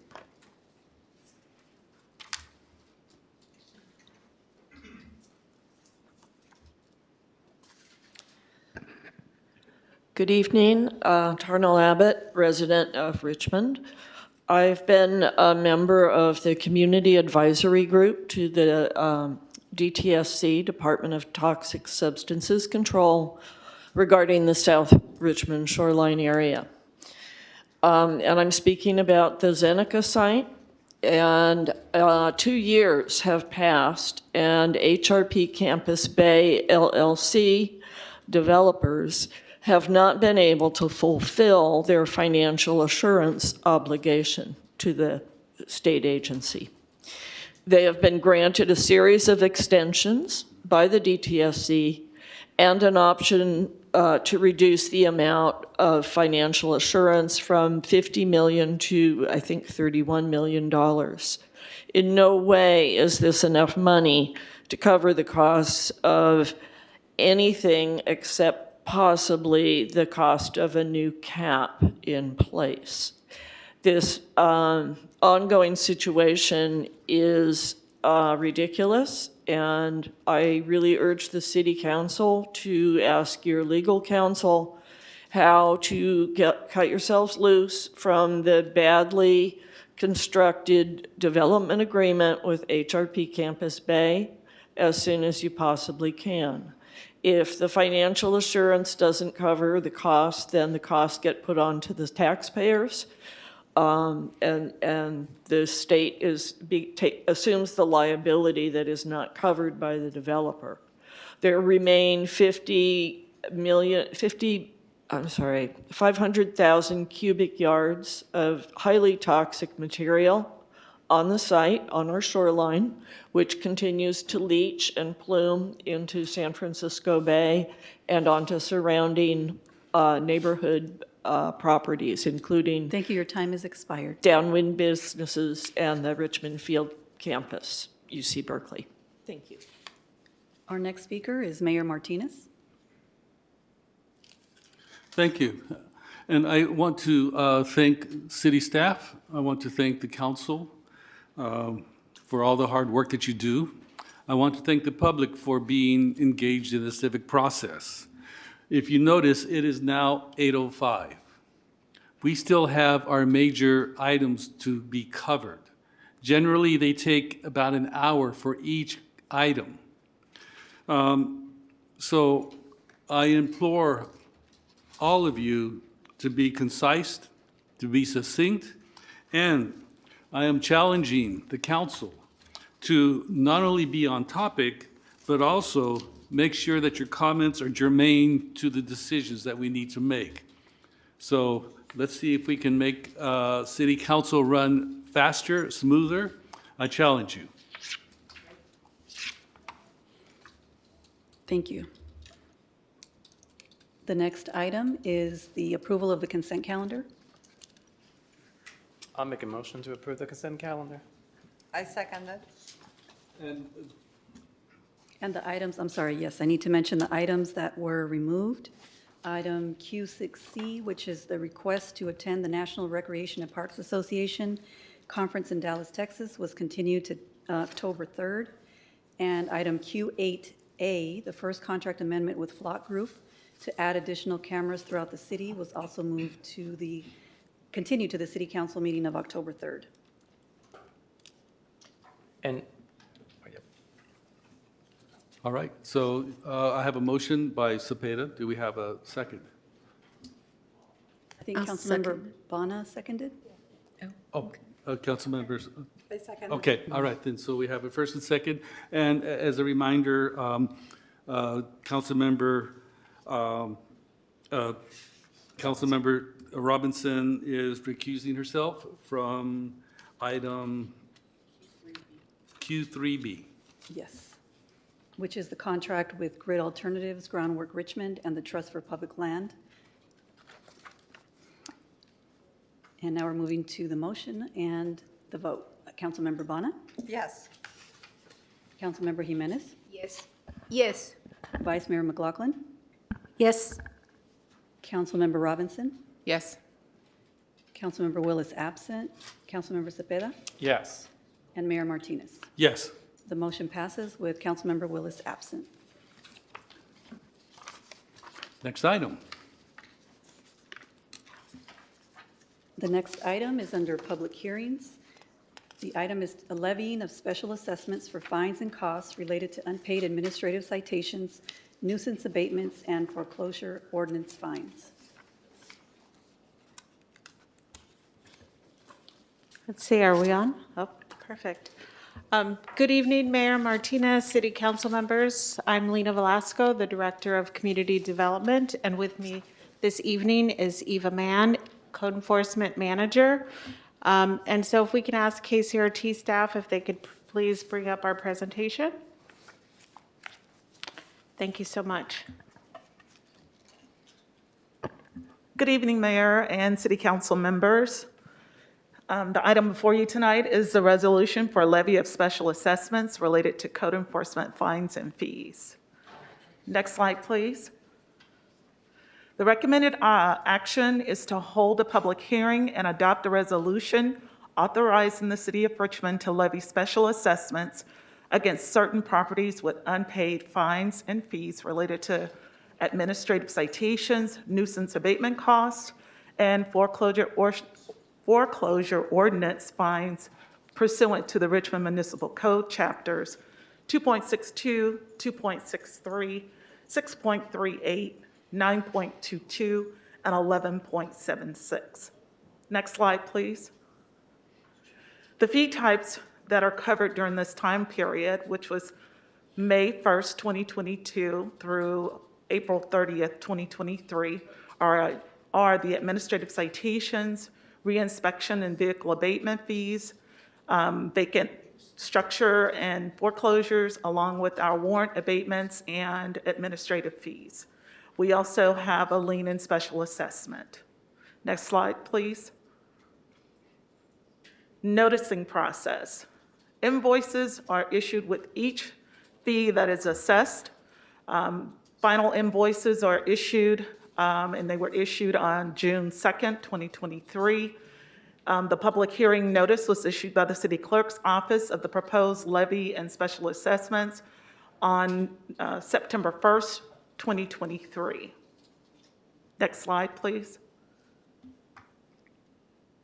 Changes to the lien and special assessment report. Since it was published, we actually had 8 properties that we removed, 2 owners that paid, and 6 protest letters were filed. And we will schedule meetings to further review their protest. Next slide. Next steps. City Council adoption of resolution authorizing the lien and special assessments. The lien and special assessments recorded by Contra Costa County tax assessors for tax years 24-25. County issues the payment to the City of Richmond for the levied special assessments, and staff anticipates that the next lien covering May 1st through spring 2024 is in May of 2024. Next slide, please. That concludes my presentation. I am available for any questions that you may have. Are any council members have questions? Okay. It's easier for me to see if we return to using the big, but I see you. Councilmember Robinson? Just one question. Can you remind me of how many properties are involved in this? Just trying to get a sense of what is 8 to. We actually had 74. We had 80 originally, and then once we reduced, as I stated, some of them, there were 2 that actually paid, and then the other 6 protest. When those protest letters or emails come in, we automatically pull those and then take a look at the actual concerns and review the cases to ensure that all of the items have been reviewed according to the Richmond Municipal Code for further scrutiny. And we meet with the property owners and make them aware of what those violations are and the notices that were actually issued regarding those violations. Councilmember Cepeda. Thank you, Mr. Mayor. First up, thank you for the list and for helping keep our city clean. And I know it's a tough job. Can you share a little bit more about the steps that we have done prior to issuing the levy? I saw the presentation. We issued a letter. Do we also give them payment options? So I'm looking through the list here. Some of these seem to be business owners. Some of them are residents, and some of them, I'm concerned that some of them might be not another age, but some of them might be potentially elderly. I want to make sure that we don't try to give them a fine of, one of them here, I'm just looking at a random one, $3,300, and if they're in a fixed income, are we offering payment options? What else can we do? We're already telling them to clean up, we've already done it for them. Can you share a little bit more about that process? If we performed a cleanup, we don't have an option other than to offer them at any given point in time, once a cleanup has occurred, or there are fines and fees that have accumulated on a property.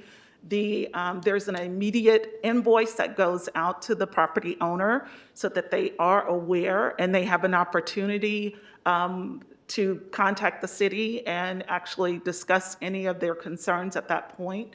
They may begin to pay at that time if once prior to the actual cleanup or the issuance of an administrative citation.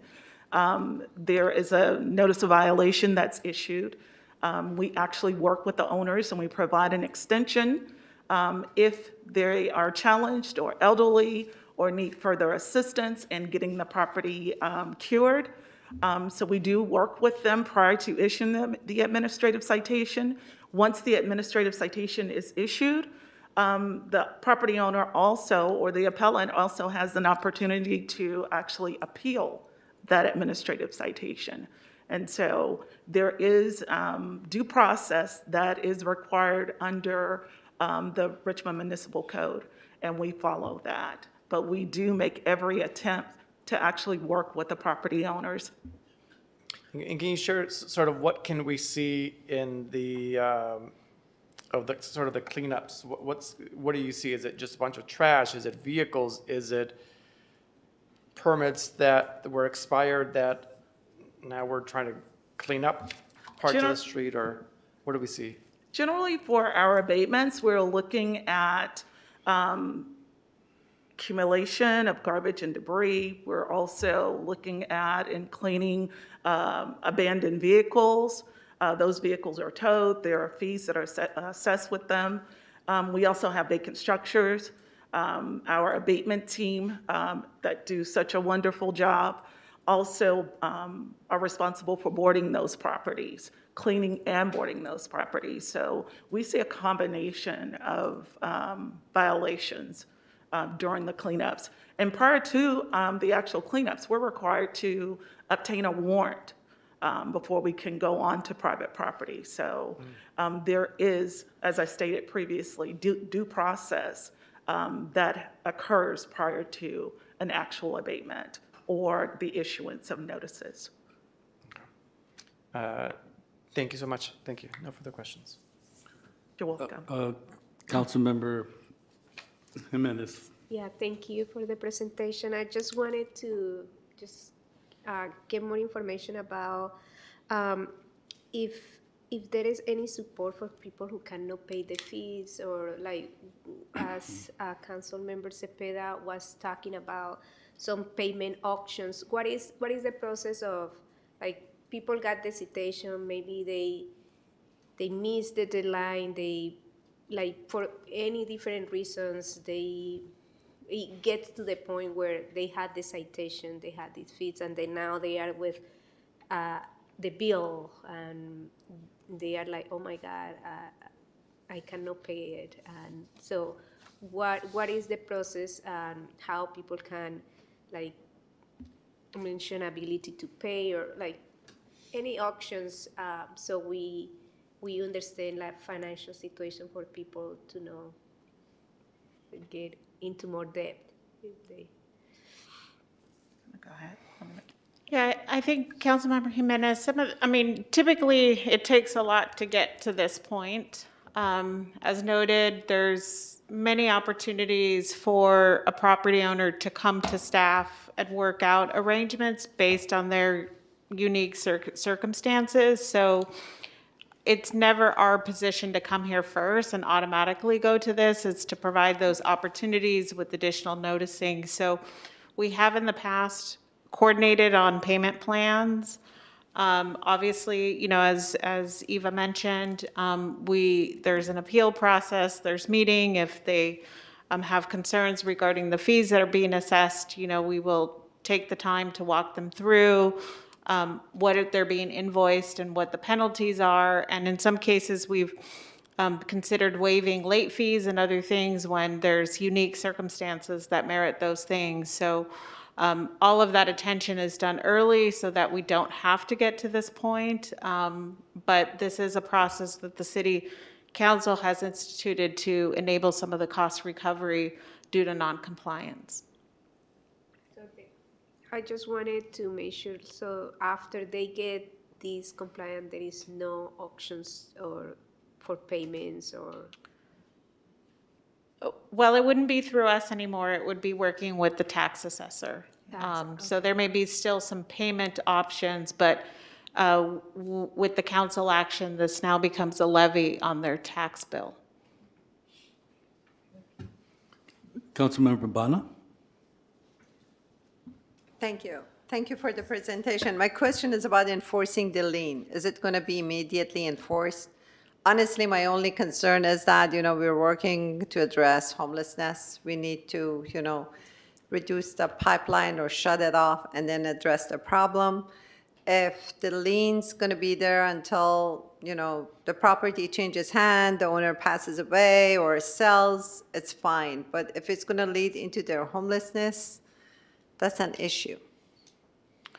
So our understanding of the process is it will get placed on the tax roll. The county will advance payments to us in different percentage installments. I believe the first payment's 25, then it goes 50, and then they complete the payment over a 3-payment period.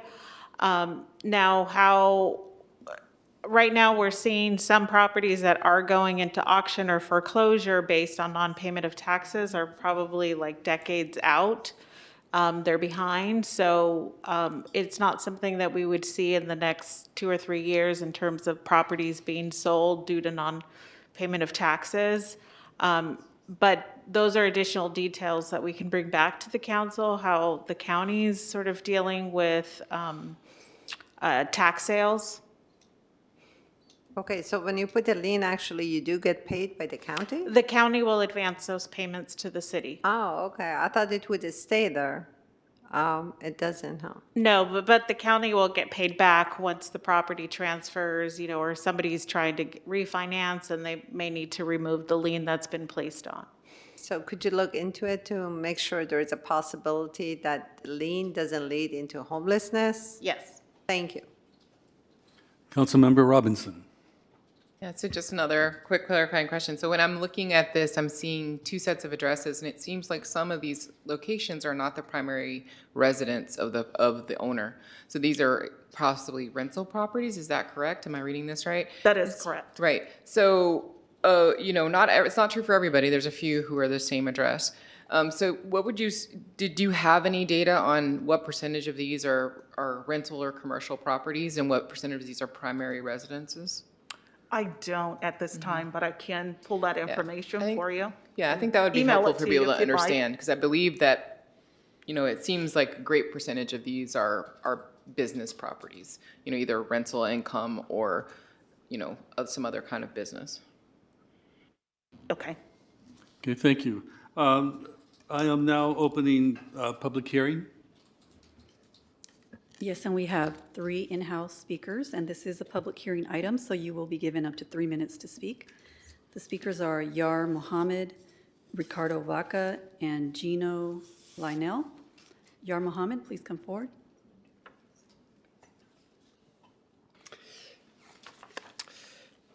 Good evening, everybody. One of the problems, I rented my place, 202 2nd Street, to Mr. Ricardo. And before I rented to him, he went to the city and he asked them if he needed any permit to be able to keep his equipment on the empty lot. And the city told him not once, but twice, not once, but twice, that he did not need any permit and he could keep his construction equipment there. So after that, I rented it to him. I have a contract here, that I rented to him. And then after about 7 months, there was something that was put on the fence saying that, those equipment were not supposed to be there. So after that, he went, to the city and he asked him again, can I keep my equipment there? Do I need a permit? And again, and again, he was told, no, you don't need no permit. Look at this. Put yourself in that position. Put yourself in that position. You go to the city and they give you one information and another law enforcement person comes and gives you a ticket. So after that, I wanted to make sure that was the case. I went with him to the city, 2 days later, and the same thing happened. I was there, I was a witness, okay?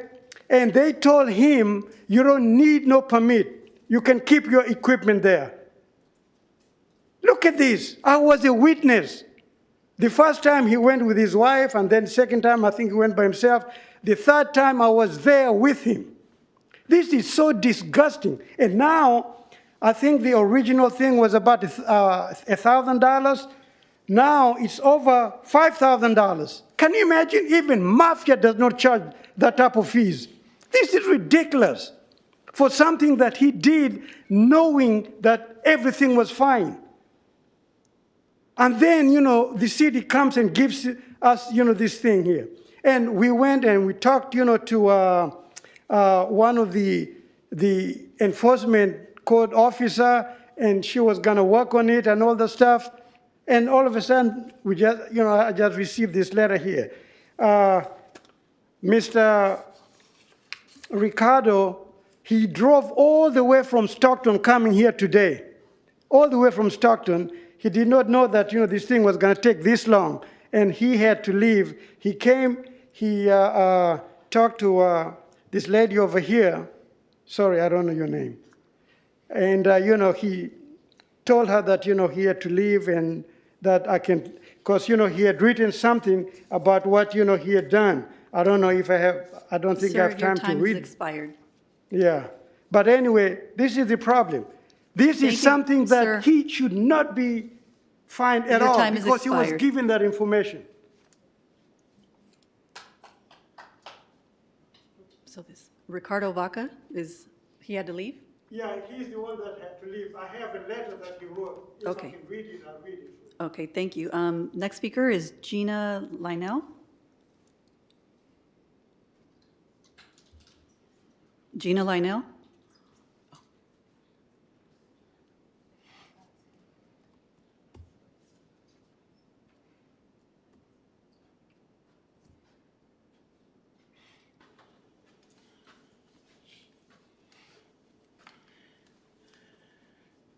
Yes, I'm here to address the city. I was able in my younger days to be able to do the maintenance on the property at 2520 Roosevelt Avenue. Right now I'm disabled. I'm on a fit income. The city come to me and they address me, says, hey, your fence is too high. I go to zoning and zoning tells me, no, your fence is okay. It's at the rear of the property. But they fine me. So after the zoning tells me that the height of the fence is okay, the city gives me a fine. Then they tell me now, oh, the height is okay, but you need to change the material. And I'm saying, why are you fining me? For the simple fact is, you're fining me because the fence you tell me it's too high. But then the zoning tells me, no, it's okay. They even give me the pamphlet to take to the city to show them that it's okay, it's in the book. But why are you fining me thousands of dollars when I am on a fit income and I can't even get up to even want to fix the fence if I want to change the materials? I don't have money like that today. So I tell the city, hey, we're gonna go and try to take a loan out so we can get somebody to address the issue. But I really think it's elderly abuse. You're taking advantage of a handicapped person. I don't think that's fair. I really don't. And I wish you guys sitting at this board, please help me. Tell them to leave me alone. Just let me live. That's all I want. I'm up in age now. I can't do what I used to do. But if you go down my street and you look at my house, it's the best well-kept house on the block when I was able. I'm not able now. Please, somebody help me. I don't even know what to do from this point on. You're charging me thousands of dollars. I don't have it. I'm on disability. Can you tell me what should I do in this situation I'm in? I need help.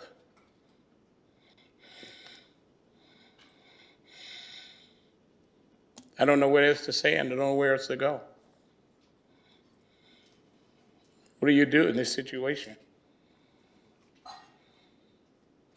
This is a public hearing. We can't respond to you, but someone on staff will get with you to I help you out. appreciate it.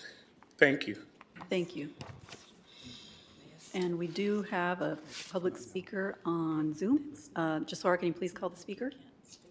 Sure. I have Lorraine Pitry. Lorraine, you'll have 3 minutes to speak. You can go ahead and start. I have Lorraine Pitry. Lorraine, you'll have 3 minutes to speak. You can go ahead and start. Hello, good evening.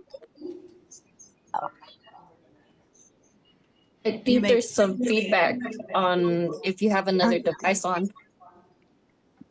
Hello, good evening. Is it okay? Yes, go ahead. Okay, good evening, council members. I would like to speak a little bit on this.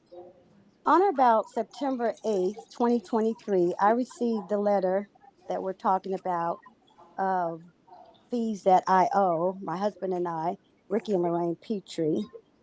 And I received it at my P.O. box for a fine of $4,464 for my property located at 101 17th Street, which is a 4-unit rental property. I have no idea what this is about since this is the first time I received the notice. So I have formally appealed the notice and the fine.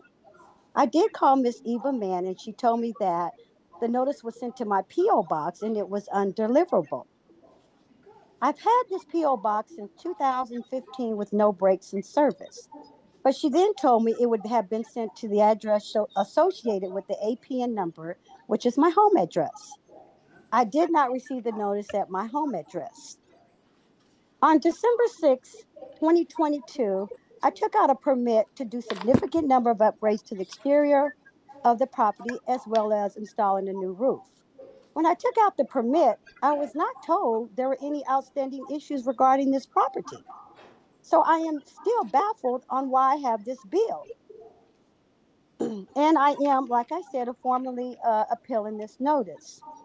I would like to just close by saying my husband and I have been housing providers in the city of Richmond for decades and have always taken extreme pride and care for our properties as well as providing great housing for our families that we house. We are also committed to housing Section 8 families, as well as working with homeless agencies such as Shelter Inc., Hamilton House, and Brilliant Corners to help house the homeless families.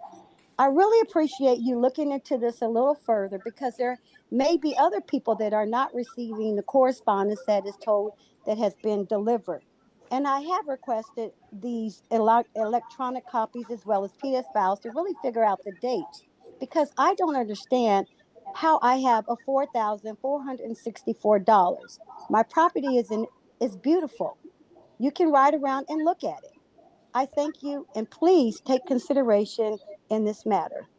Thank you. Thank you. And there are no more speakers.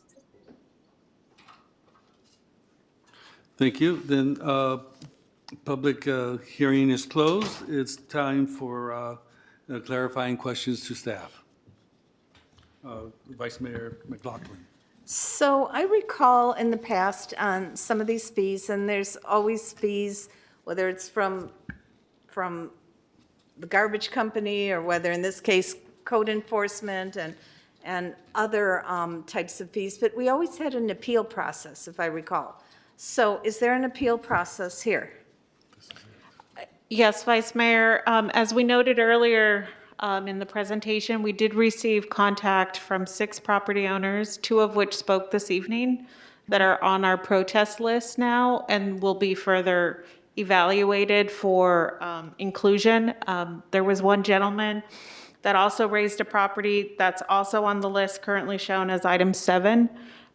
Given their appearance here this evening, item 7 will be removed for further investigation as well. So we're now at a total of 7 protests, and 2 property owners did come in to pay their outstanding fees.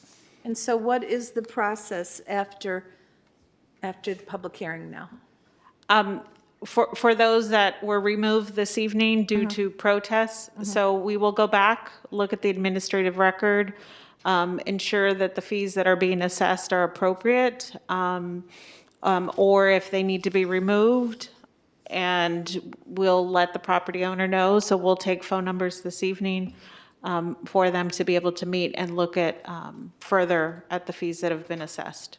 But what about certain conditions, like the gentleman spoke about him having a disability and such. So is that taken into consideration within the appeal process? Yes, it is. The gentleman that spoke, I received notification from someone, and along with a medical, I believe he provided a doctor's note, and so they've been removed. They've been removed for further investigation. So anyone that, for example, Ms. Petrie, she was also removed. I had a conversation with her and attempted to send an email to her letting her know that she would be contacted at a later date to come in and discuss her concerns.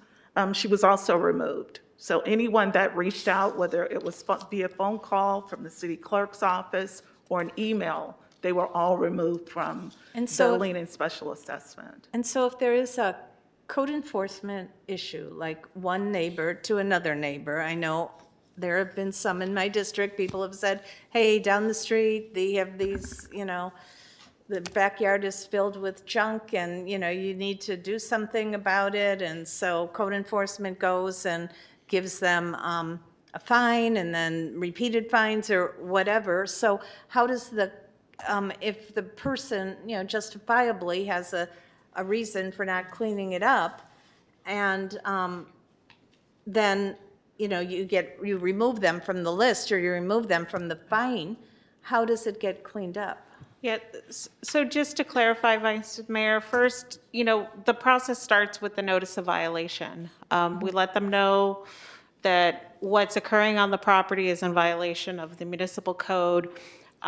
If they reach out and seek services to explain, I'm elderly, or, obviously we do a lot of neighborhood cleanups. Our abatement team supports a lot of our seniors or people with disabilities in actually removing items from their property. So if they reach out and explain to us that, here's the situation as to why these things are occurring, we always want to get compliance. I think that's always our objective, and to try to do it with their concurrence and whatever support that the city is able to provide, we offer them if they reach out to us. I mean, a lot of times people don't reach out, so it starts with one notice of violation, then it moves on to administrative citations.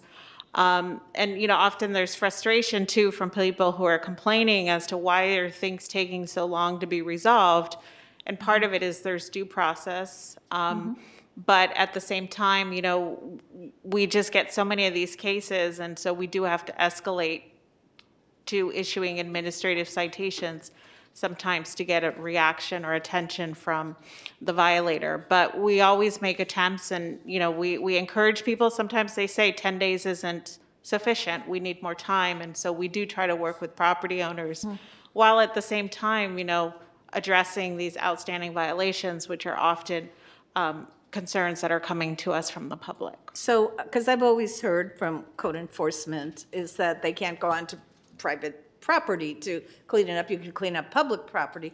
But if there is a request, a need, hey, I can't do it myself, then the city can go in and Yes, address if the they cleanup. allow us to come onto the property, that's one thing. Now, obviously, it's within program guidelines. So in this case, if we know there's a planned neighborhood cleanup, people can call the abatement team, schedule a time for the pickup.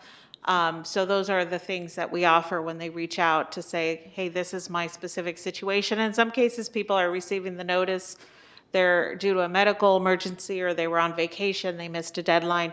We also take those things into consideration. Again, we're looking for communication from the public, when they do receive these notices, letting us know what's going on, because obviously we just send it to the property owner and don't always know what's happening in somebody's personal life. So we do ask them to contact us. Okay, thank you. Councilmember Robinson? So I do have some pretty serious concerns, especially when it's somebody's primary residence. And, there was possibly miscommunication and things like that. And I wonder if we can, before putting liens on people's primary residence, if we can just do more due diligence on what happened and what's going on. It just feels like that's putting their only place to live in jeopardy. And we should be, especially hearing the kinds of stories we're hearing tonight, just make sure that there isn't miscommunication putting their primary residence in jeopardy. And then I do wonder, for instance, for the man who came tonight, even though his name was taken off of the list, does he still owe the money? Because obviously if he's on a fixed income and he's a senior and how is he gonna pay that amount, even if it's taken off the list? Does he still owe that money? And then, I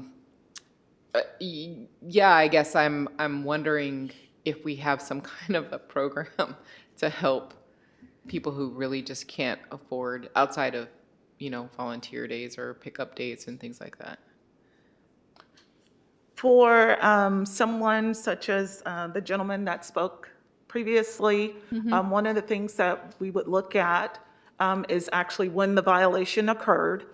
If there is an issue in terms of financial challenges, then we would also take into consideration, is this something that has to go at this particular time for the lien and special assessment?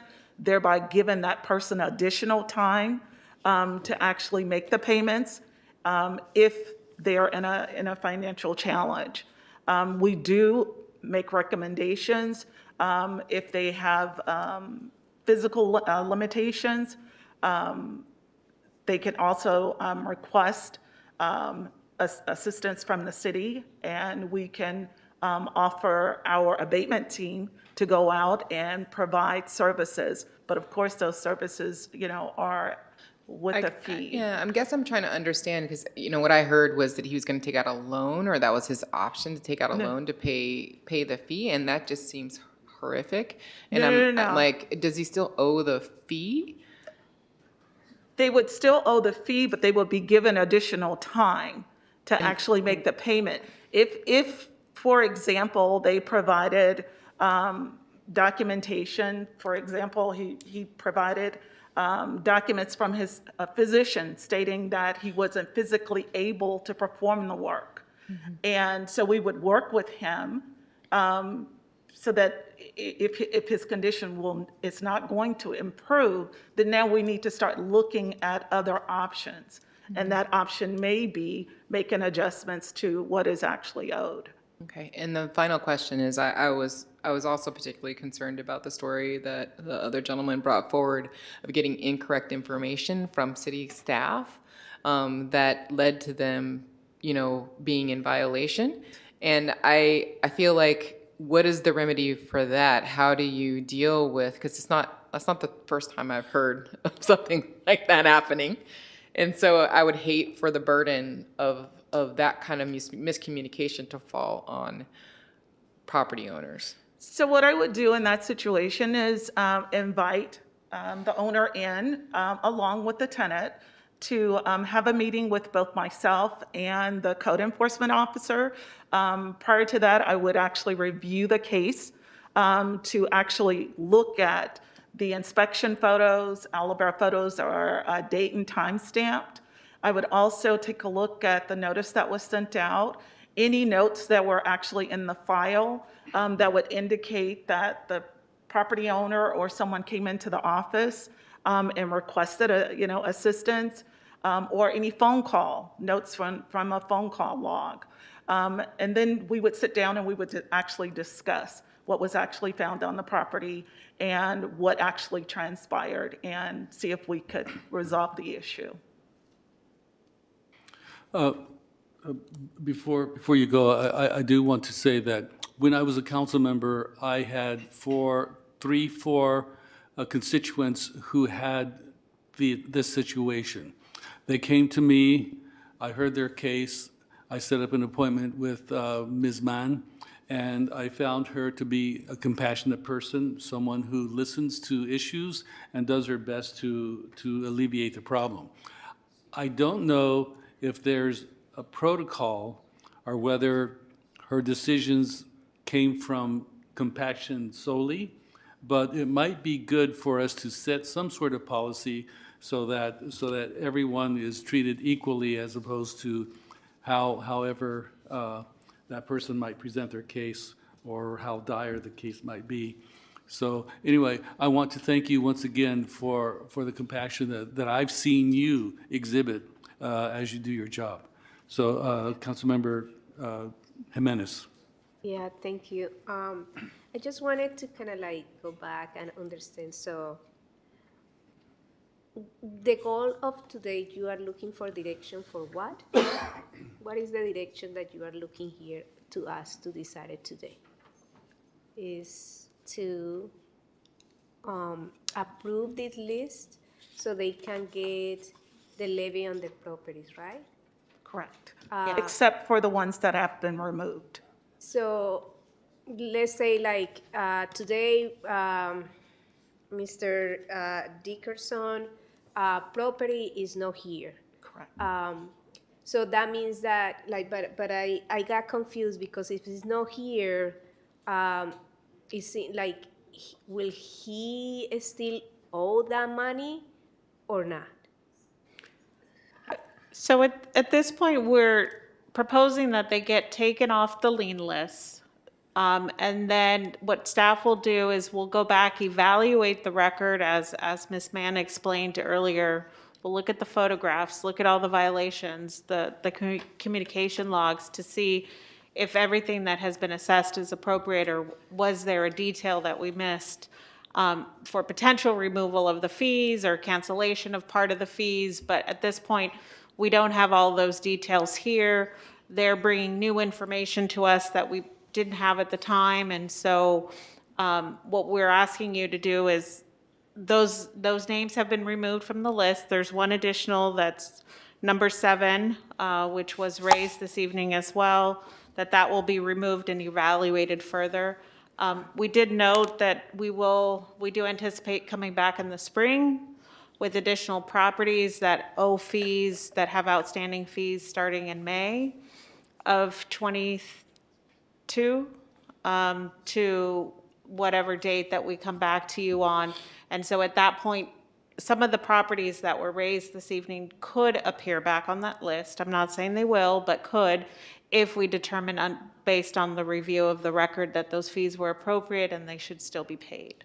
Yeah, I think like for me, based on what I am hearing tonight from the public, I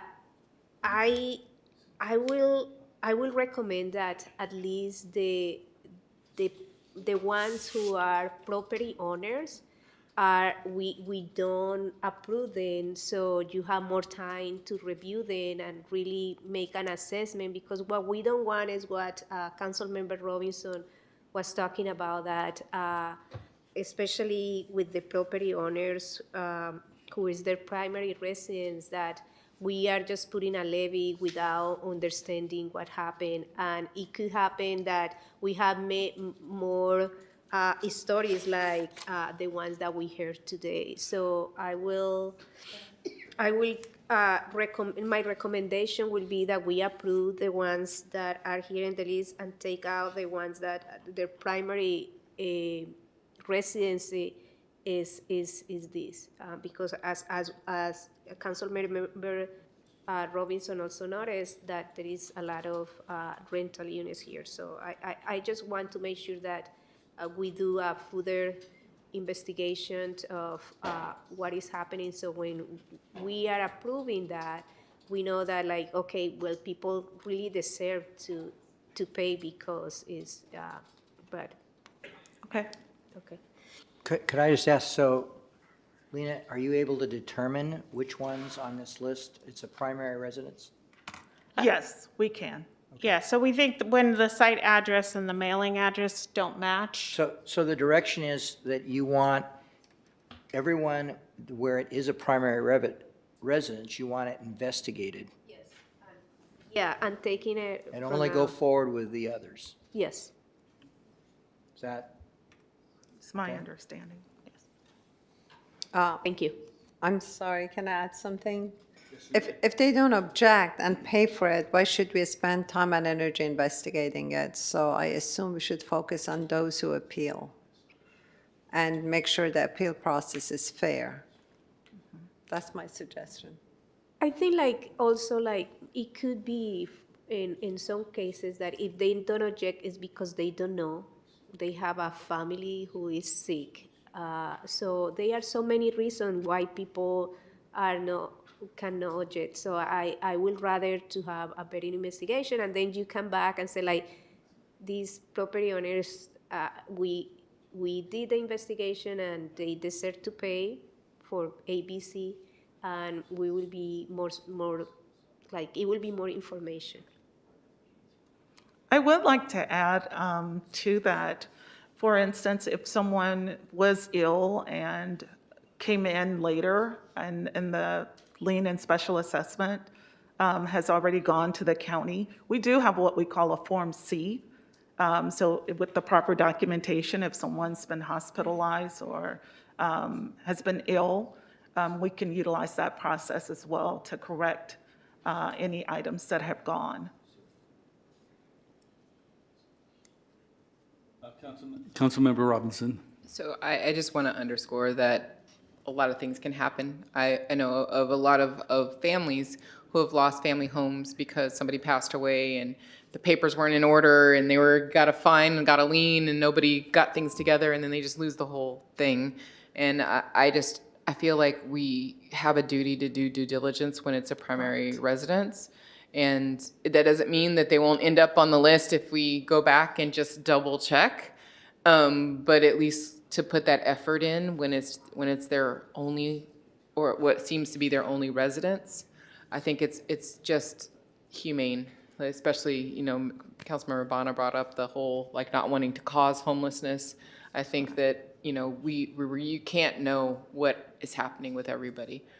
So I would support doing a little bit more due diligence on the primary residences. And even if they, didn't appeal, oftentimes, especially for seniors and people who are disabled, going through all that process is really difficult. Like figuring out which form, even being able to call or get down to an office to figure all that stuff up is a huge burden if they're just trying to kind of maintain their life. So I just think we have a duty to do due diligence just to make sure. And I think it's incumbent upon us to err on the side of compassion. And so, Just a quick thing. So I would take it that this motion or this recommendation, I don't know if we had a motion yet, but is that we not only do more due diligence on primary residences, but include all those that register to protest to take off and further investigate. And I would just want to also add that, there sometimes are conflicts between neighbors, and one neighbor will have tried to talk to the other neighbor, and there's some, animosity between neighbors, and the one neighbor refuses to clean up their yard, and the other neighbor is, calling on code enforcement. So it's important that, you look at the situation. I agree that we don't want, people to have liens on their property if due diligence hasn't happened, but we also want to make sure that these conflicts don't continue so that something gets done to clean up the property for the sake of the neighborhood and the other members of the community involved. yes, go ahead. Thank you, Mr. Mayor. If we are pulling any of these out, are we also stopping any late fees? Microphone, please. Sorry. Thought I had it on. If we're pulling any of these properties, are we also making sure that, and this is just a question, do we stop late fees from continuing to accrue? What is the Yes. process for anything that's being pulled? Late fees are eliminated up until the point of this time period. So anything that comes in after that is automatically deleted. Thank you. And then another clarifying question, because I'm seeing one residence here that seems to be $12,000. Others are like $2,000, $3,000. What could be such a huge difference? And I'm looking here at number, I believe it's number 15, if I looked across correctly. Be careful with time, please, the mayor said. Yeah, number 15. What would cause such a big difference of cost? That could either be a cleanup, an abatement cleanup, board up. The costs can run up pretty quickly. Without having the actual case in front of me, I couldn't give you specifics, but I do know with those and any vacant structure, because those are subject to our Tier 2 administrative citations. Okay, thank you. So I'm calling on myself.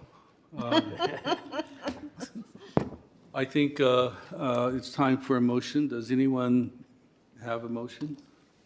I have a motion to approve these with the taking out the ones that their primary residence is here, and for further investigation and bring it back in a future meeting. And also the ones that protested. They already got that now. Okay, well, that's what they want from us, yeah. Do we have a second? I'm sorry, I didn't get the motion. We we approve the list with taking out the ones that their their house, the address is their primary residency for further investigation and bring it back in a later city council for consideration. Okay. I second. Okay, we have a motion by Councilmember Jimenez, a second by Councilmember Bana. Councilmember Bana? Yes. Councilmember Jimenez? Yes. Vice Mayor McLaughlin? Yes. Councilmember Robinson? Yes. Councilmember Willis absent. Councilmember Cepeda? Yes. And Mayor Martinez. Yes, The motion passes with Councilmember Willis absent. unanimously, or actually not, because Willis isn't here. Next item. Thank you. Thank you. The next item is under new business. Item S1 is to receive a presentation from Jessica Fain, Director of Planning, San Francisco Bay Conservation and Development Commission on sea level rise preparation, shoreline development, and BCDC regulations.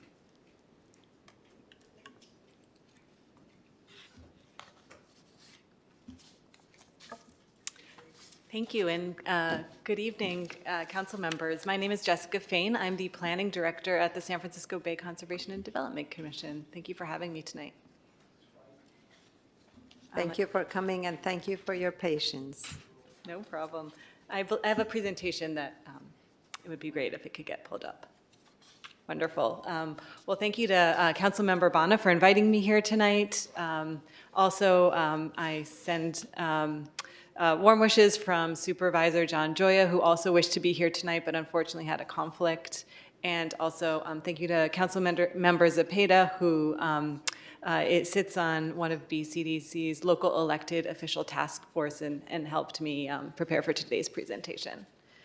So today I just plan on giving a bit of an overview about BCDC. We might be a bit of a mystery agency, and so just a little bit about who we are, what we do, and the work that we're doing about adapting to rising sea level. Next slide. So BCDC has a really wonderful origin story. It's really a grassroots story that starts with 3 women who lived in Berkeley in the 1960s. And they looked out over the bay and they saw that it was getting filled with landfill for development, for trash, and they thought, let's try to do something about it. These 3 women founded the Save the Bay movement, and that led to the enactment of the McAteer-Petrus Act in 1965, which formed BCDC as a temporary state agency to create a plan for the Bay, to try to overcome this city-by-city approach and try to have everyone working together to try to overcome this regional challenge.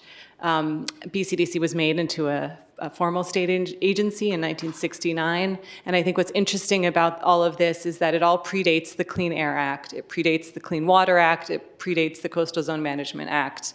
It was really a leading first coastal zone management program in the United States, and many states and other programs came after that. Next slide.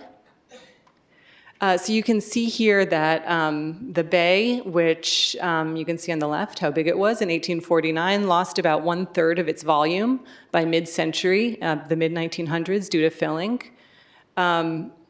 But now with rising sea level, the irony is that it's getting bigger. And so that bay and a lot of those lands that were filled are now at risk for inundation by rising sea level. Next slide. So we know that sea level rise is happening. It's a question of how much, how fast, by when. When we also know that within the state of California, actually 2/3 of the impacts of sea level rise will be felt here in the Bay Area, which is kind of astounding when you think of the length of the coast of California. We've already seen at least 8 inches. We project to see at least another foot by mid-century. And as we look further out, the uncertainty curves we don't quite know quite as well what we're going to see, but we could see up to 10 feet by the end of the century. Next slide. Next slide. Yep. And so from our perspective as a regional agency, what we like to drive home is that no matter where you live, if your house is on the shoreline, if your house is inland, Flooding on the shoreline is going to impact everyone in the Bay Area. Sorry, if you can go back one. And that's because, we all use the same bridges and highways. We all flush our toilets that go to the same wastewater treatment plants that are often on our shoreline. A lot of the housing and jobs that we all depend on are on our shoreline, and those natural areas and wetlands are as well. We also know that when we look at the most socially vulnerable residents, when we look at demographics and different characteristics, many of those communities are also those same communities that will be inundated by sea level rise and have the fewest resources to prepare to deal with those risks. Next slide. So here's just a map of Richmond. It should look familiar to you. And this is a resource we host at BCDC called the Bay Shoreline Flood Explorer. You can slide on the left the number of inches of sea level rise and see the flood maps. And so this is just a map of 12 inches of sea level rise. You see little areas along the shoreline starting to become overtopped, areas of wetlands and kind of nearshore areas. Next slide. This is a little bit higher up, so this is 52 inches of sea level rise, which seems like a lot, but also this represents 12 inches of sea level rise and a major, storm event at the same time. So here we see larger areas of the city being inundated. And next slide. Not to really scare everyone, but this is, when you slide this slider way up, huge, this is 96 inches. But that also represents sort of a worst case end of century projection and a storm event. So you see large swaths of 580 underwater and kind of a fairly catastrophic situation. Next slide. So this is obviously an issue for the city of Richmond and one that needs to be taken seriously. But we also know that this isn't just a Richmond issue. This is an issue for coastlines around the country, coastlines around the Bay.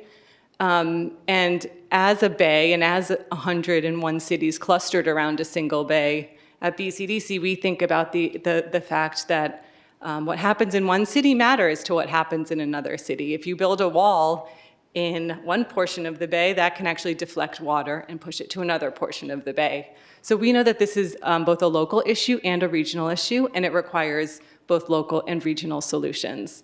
Again, that's because our waters don't care where our jurisdictional lines are. We know that our frontline communities will be most impacted and have the fewest resources.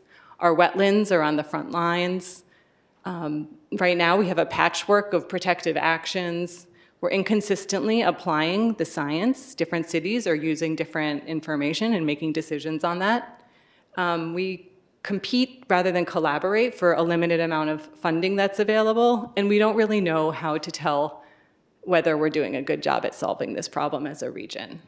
So all of those challenges together, next slide, prompted BCDC about two and a half years ago to start a program called Bay Adapt. Bay Adapt is a regional program to try to come up with a consensus-driven strategy, not a regulatory strategy, not an enforcement strategy, but a way to bring folks together to lay out the actions necessary to adapt the Bay Area to protect people and the natural and built environment.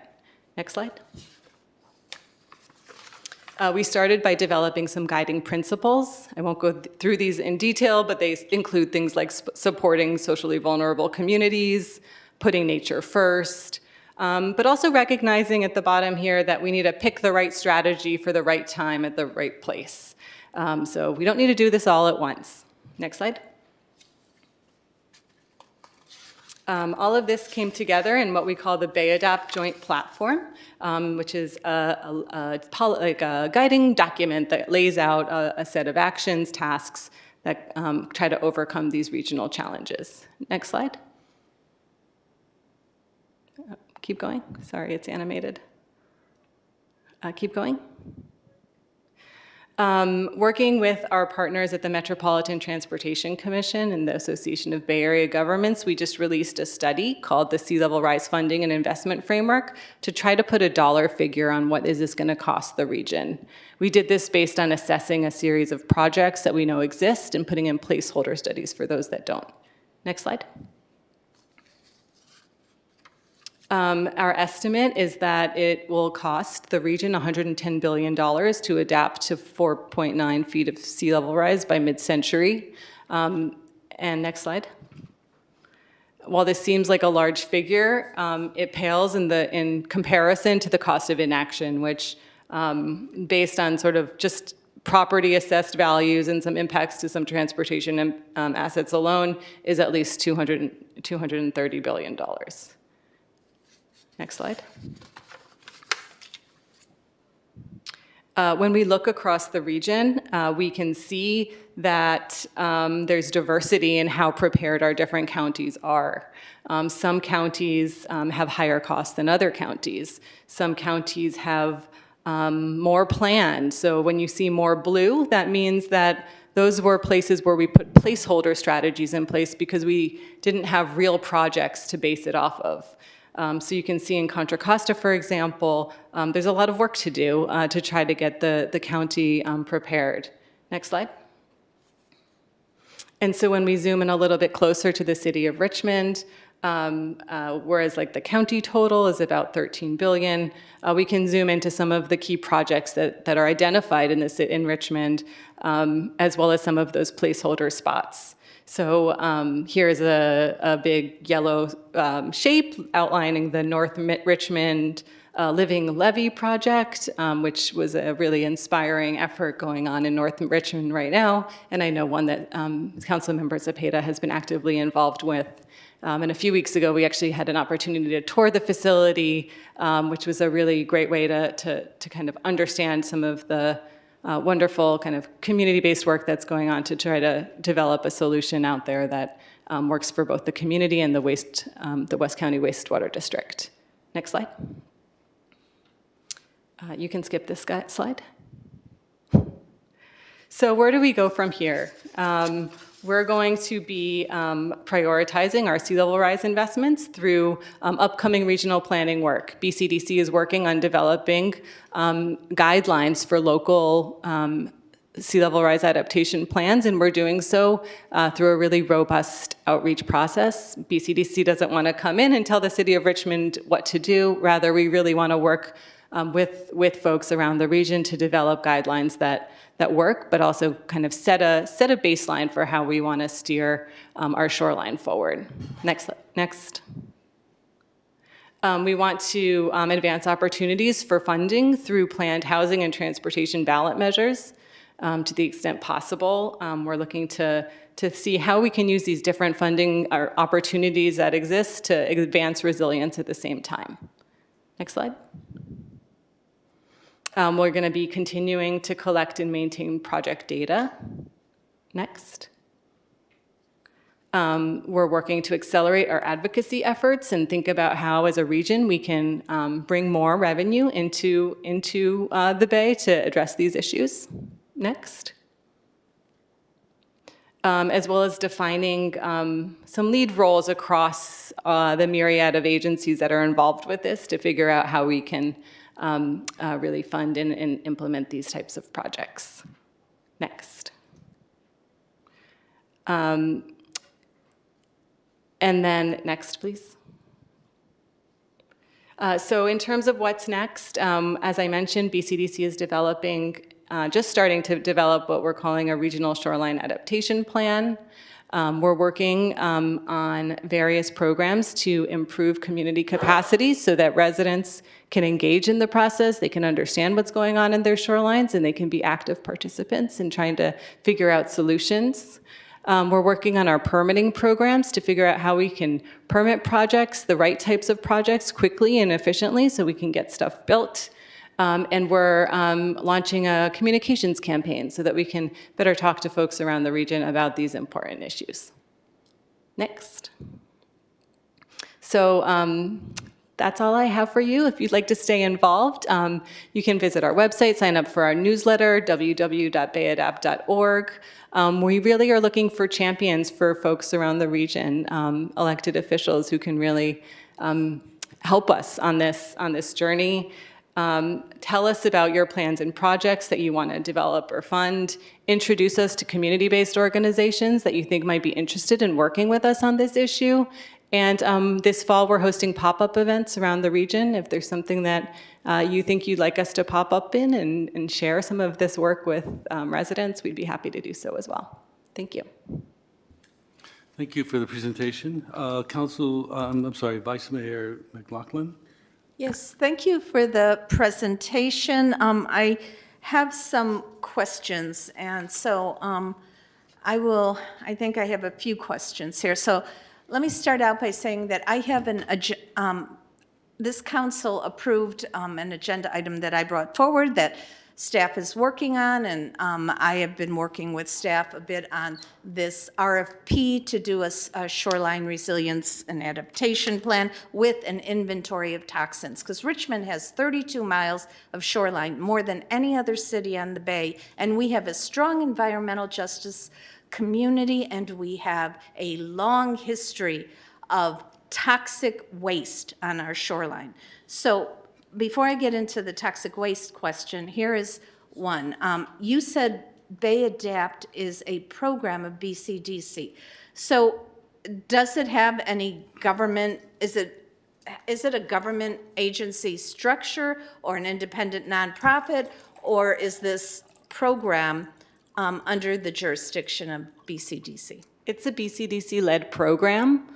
So it is a state of California BCDC program. Our commission advises us and leads us and approves everything we do. But we are doing so in a really collaborative manner. So we've taken a consensus-based approach to a lot of the work that we've been doing, trying to lead through consensus to try to figure out what exactly we need to get done. Okay, so does Bay Adapt have any legal capabilities? Can you sue an entity? Bay Adapt can't. BCDC as a state agency, we have enforcement abilities, we have permitting abilities, Okay. Yeah. Okay, so let me go on to the next question, which is more of my meatier question. So, you know, I agree with you that it's a regional problem. It's actually a global problem, and just like sea level isn't going to go, is going to impact other areas, not just one area. So the same is true of toxicity, by the way. And so I think that local cities, especially those with environmental justice issues, are more familiar with what might benefit their residents in the local environment. So I heard you say you want to work with local groups and such, so that's really good to hear. What I did not hear within your presentation was anything about contamination on the shoreline. Now, we've had 2 presentations by Dr. Hill, who's a professor, you probably are aware, who's done a lot of work on groundwater rising when sea level rises and how that mobilizes the toxins. So what I would like, and there's a lot of pushback that our community, along with other cities like Hunters Point and Marin City, pushback on DTSC for allowing insufficient and incomplete cleanups to go forward. So my question to you, as a representative of Bay Adapt, I imagine, as well as BCDC, are you going to, what is your relationship with DTSC? Do you propose to interact with them in a way to just, let their rolling over on some of these issues happen, or are you more of a watchdog role for DTSC? That's a great question, and contamination on the shoreline is a huge threat to the people and health of the bay, and one that BCDC has studied quite extensively as well. We've done a lot of mapping work that looks at contaminated sites, their proximity, what happens with sea level rise. So it's an issue we've focused on a lot for quite a few years. And Christina Hill's research is extremely helpful in kind of pushing that to the next level. Groundwater mapping that's going on to actually be able to identify exactly where these places will and when they'll start to see issues is an extremely, extremely important issue. BCDC, we also have, we permit the shoreline, so we permit projects on the shoreline. We also permit We have a lesser role in sort of that arena, but we also look at those issues. We have environmental justice policies when we permit as well that we consider as we permit projects on the shoreline.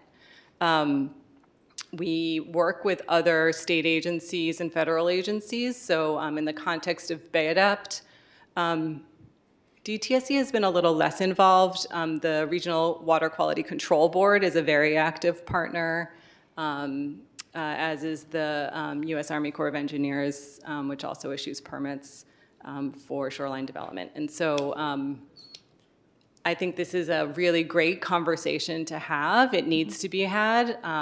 And I think anything we can be doing together to try to encourage our agencies to work together to solve it is extremely important. Okay, thank you very much. That leads to my last question. So my last question is, how were the members of the Bay Adapt Leadership Advisory Group chosen? Because it looks like there's 7 out of the 32 members that are past or have had past or present service as a BCDC commissioner, and I guess they're appointed by the governor and various other entities. So I think, there's concerns among the community that among BCDC and Bay Adapt that there may be some bias toward development. I know that there are certain members, like there's a real estate attorney who appears to specialize in land use by developers on the Bay Adapt Advisory Group. And there are some good people. I mean, there's like Margaret Gordon of West Oakland is a really great environmental justice advocate. Terry Green of Marin City, also a great advocate for the environmental justice communities. But I did not find a resident from Richmond. And with our 32 miles of shoreline and our huge amount of toxicity on our shoreline and 20 plus years of fighting DTSC on the toxic Zeneca site, which you probably have heard about the toxic Zeneca site and the fight and the conflict that has occurred with DTSC, I think it's really important that we have an advocate from Richmond, if not more than one. So my question is, can that be rectified? So the Leadership Advisory Group that you're referring to was an advisory group to create what we call the Bay Adapt Joint Platform. That's sort of that roadmap. We've created that. Now we're moving into the implementation phase, so our leadership structure has kind of changed a little bit since that point. One thing we're doing is we created a local government elected officials task force, which council member Zepeda is sitting on. So that is one aspect of our leadership body that we're working closely with 2 representatives from local government in each of the 9 counties to participate in that group. That group is also chaired by Supervisor Joya, who I know is a really tireless advocate for shoreline issues and contamination in this area.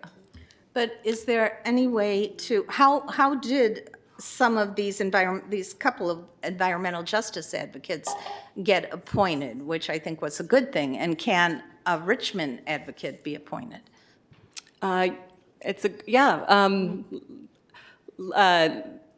Those folks got appointed, it's an advisory group, so there were nominations, and it's not a formal board.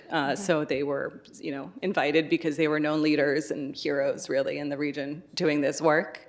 I think there's lots of opportunities for others to get involved with different ways. So if there's folks that we can talk about different ways for folks to get involved. Okay, thank you. Councilmember Robinson. So thank you for your presentation. I really, I'm grateful for the analysis that Councilmember McLaughlin just kind of brought forward. I think it's important for us to understand things in a political context and definitely advocate for those who are experiencing or live on the fence lines of these kinds of things actually have a voice in creating the policies that are being put forward to remedy them.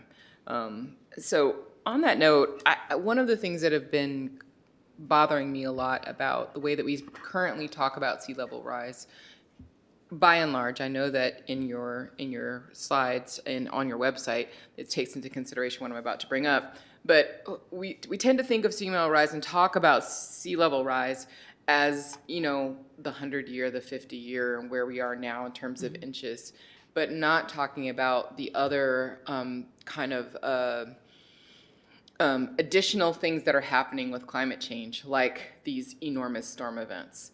Because I think that really changes our timeline in terms of what we need to be responding to and how to respond. Because we you know, this last year, you know, these enormous storms that we were seeing one after the other, you know, pushed us into scenarios that we're not expecting for 50 years. And so I wonder if BCDC or others that you're working with have really considered just realigning the way we talk about this, because it really, I think the way that it's presented gives us this feeling like, oh, we've got plenty of time, you know, like 50 years, 100 years. And what I'm seeing, or what I feel like we're seeing, is an escalation of, you know, extraordinary storms that are going to push that timeline depending on the year. Like we're expecting El Nino next year. What are we going to be in that 50-year thing again, you know, with this coming season? So I just wondered if you can speak to that, because it feels like there's a little bit too much, the sense of too much time. I think that's a great point. We're always looking at ways to try to improve the messaging, because we can't wait 100 years to deal with this problem. I mean, there was a hurricane that hit Southern California, you know, a few weeks ago. So things are getting flashier, right? Climate is happening in it's not going to be linear. And so I think those are really great. The last kind of question with this, I wonder if you have changed any of your parameters for recommendations around sea level, around development on the shoreline, you know, anticipating not just the 50 and 100-year scenarios, but these combined scenarios of, you know, this pseudo accelerated but gradual sea level rise, but then these storm events that create, you know, kind of extreme situations. Should we be approving development, housing in areas where we know that not just in 50 or 100 years we're going to have a flooding issue, but if we have extreme storms, we're going to have that 50 or 100-year scenario like next year? That's a big question, but I think the good news is California, we have a great set of guidance. So the state puts out sea level rise guidance, based on the best available science every 5 years. The state's actually about to release in the next few months its next version of that guidance. You know, that talks about both the sort of gradual sea level rise, but also gets into those questions of storm frequency and those types of issues. You know, there's a lot we can do on our shoreline to make it productive and enjoyable and useful for people, while also planning for the future. And so I think the challenge is figuring out how to kind of think about a phased approach, thinking about how do you make smart decisions right now that aren't precluding future options when they need to happen.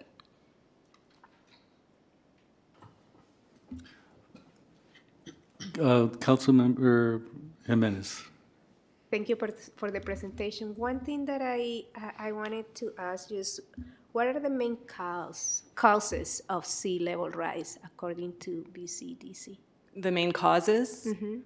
Global change in climate, and the melting of, you know, the oceans expand. There's thermal expansion as they get warmer, and then on top of that, Who is melting causing ice. like for you, yeah, the main causes, and what are the things, factors that are causing that?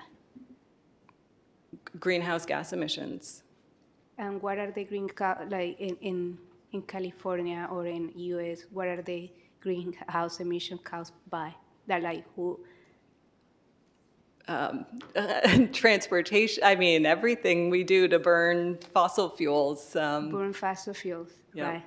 Okay, yeah, no, I just wanted to just go there because I think like for me is also, we had these eight scenarios, and we are a city that like has one of the longest shoreline. And at the same time, we don't have a lot of money to like we are just trying to every year to come up with like a responsible budget that thinks we have a city manager that has been able to provide us with a budget that is balanced.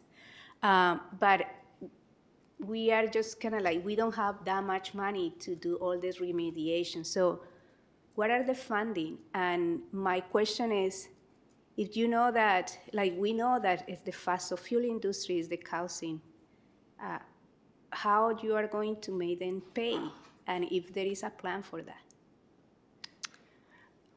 I personally don't have that authority in my job, but I think there's lots of ways that there's funding out there. So, I mean, there's huge amounts of federal funding that has been released.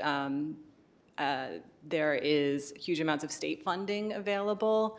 I think there's really innovative ways that different cities have been thinking about accessing funds or even taxing themselves. Not saying that's what Richmond should do, but I'm just saying that that is what some cities are doing. But so is there any thinking about like, because this, like I think like this will need major funding. Like it's not like, Yep. would you say, well, there is funding available, like we will go for it, but it's not like, it's not going to be enough. What are the conversation at the BCD about funding and how cities can access or create funding for these kind of things that many people here hasn't, like, we are not responsible, but we are going to be receiving that. So, like, and especially, like, I am just also talking about, we are not responsible, but we also are hosting one of the major refineries in California and in the country. So it's here, but what are the mechanisms like that BCD is talking about for cities like Richmond to really be able to access to funds, the funding that are needed? I think there's opportunities to partner to access funds. So, for example, the State Coastal Conservancy, another state agency that we work closely with, just applied for a NOAA 75 million Coastal Resilience Regional Challenge grant. It's a huge part of the building and infrastructure law passed by Congress. So we put in an application for that. One of the projects in there is to support the next phase of the North Richmond Living Levee project. So that's one of 4 projects around the region that we were able to include in that package to try to support kind of major projects. So I think partnership is really powerful to try to find new sources for funding. There's also regional measures that some of the Metropolitan Transportation Commission is looking at a regional measure for housing, a regional measure for transportation. As we do these different regional measures, each one of those is an opportunity for resilience. So every time we build a new highway or build a new housing project, it's an opportunity to think about how is that going to be resilient. So I think those are some other opportunities. And my last question is, these calculations are taking into consideration what Councilmember Robinson mentioned or not? The extreme weather and all other factors in. Yes. They were taken into consideration in these? Yes. Yes. Okay. Thank you. Councilmember Bono? Thank you. First of all, thank you very much for coming tonight, and thank you for your patience, the presentation having been postponed, and then, late at night. I really appreciate it. So I would like to, you presented about BCDC. If you could also present about your role at BCDC and what planning is about. Sure. So BCDC has two primary functions. I direct our planning program, and then we also have a regulatory program which does our permits and enforcement. As the planning director, I oversee two main areas. One is our Adapting to Rising Tides program, where we develop tools and resources to support communities on their journey towards adaptation. So like that map tool that I just showed you, we develop resources that help the region adapt.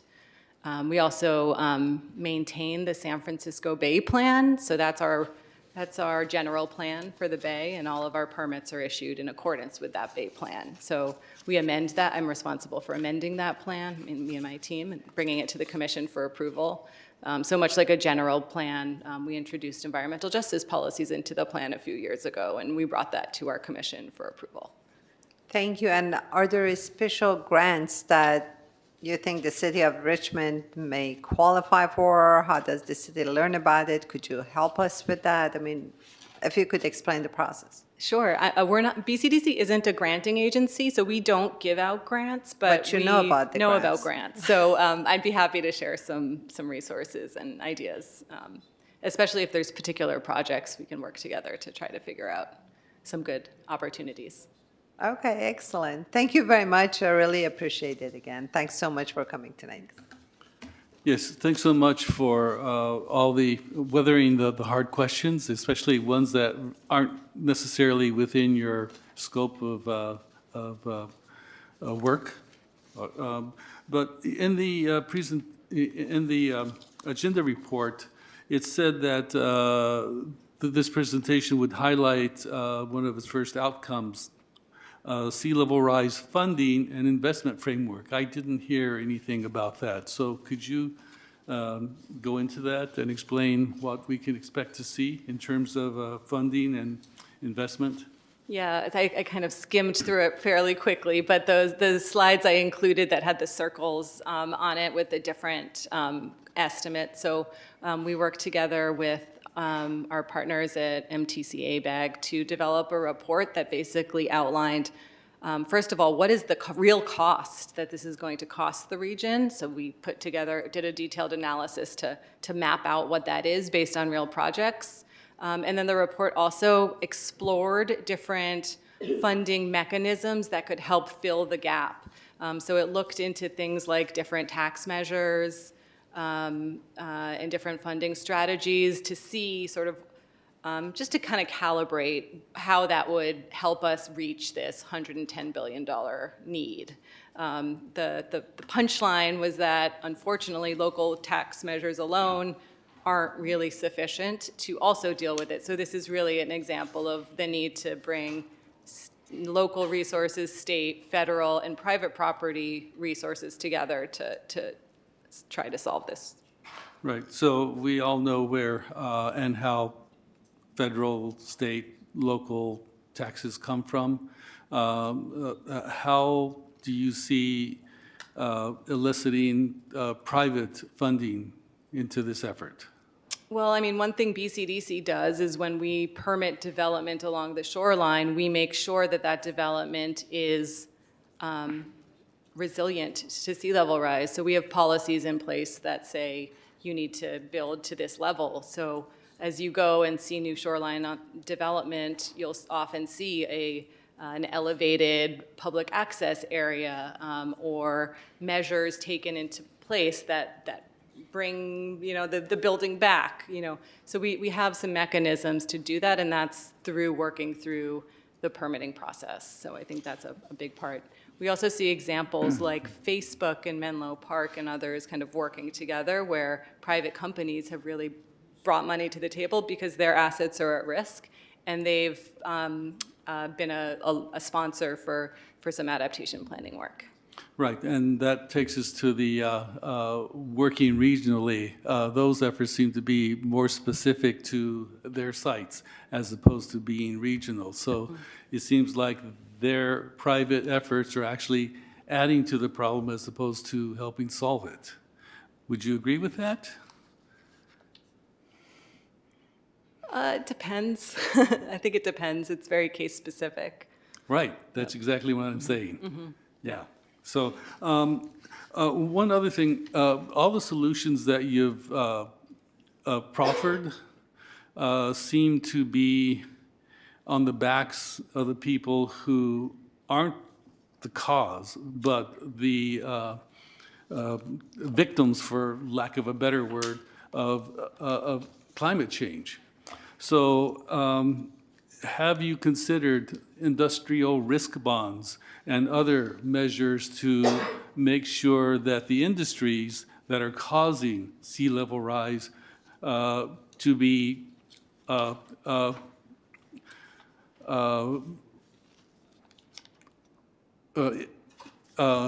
responsible for paying for the situation that they've created?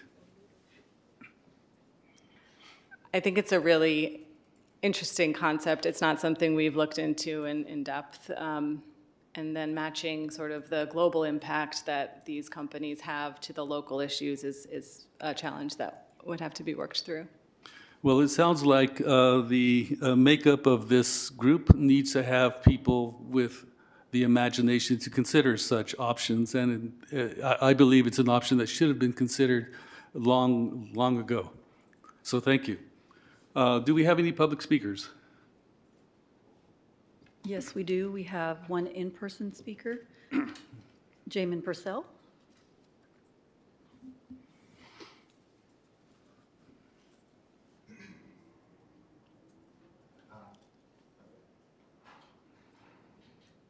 Hello.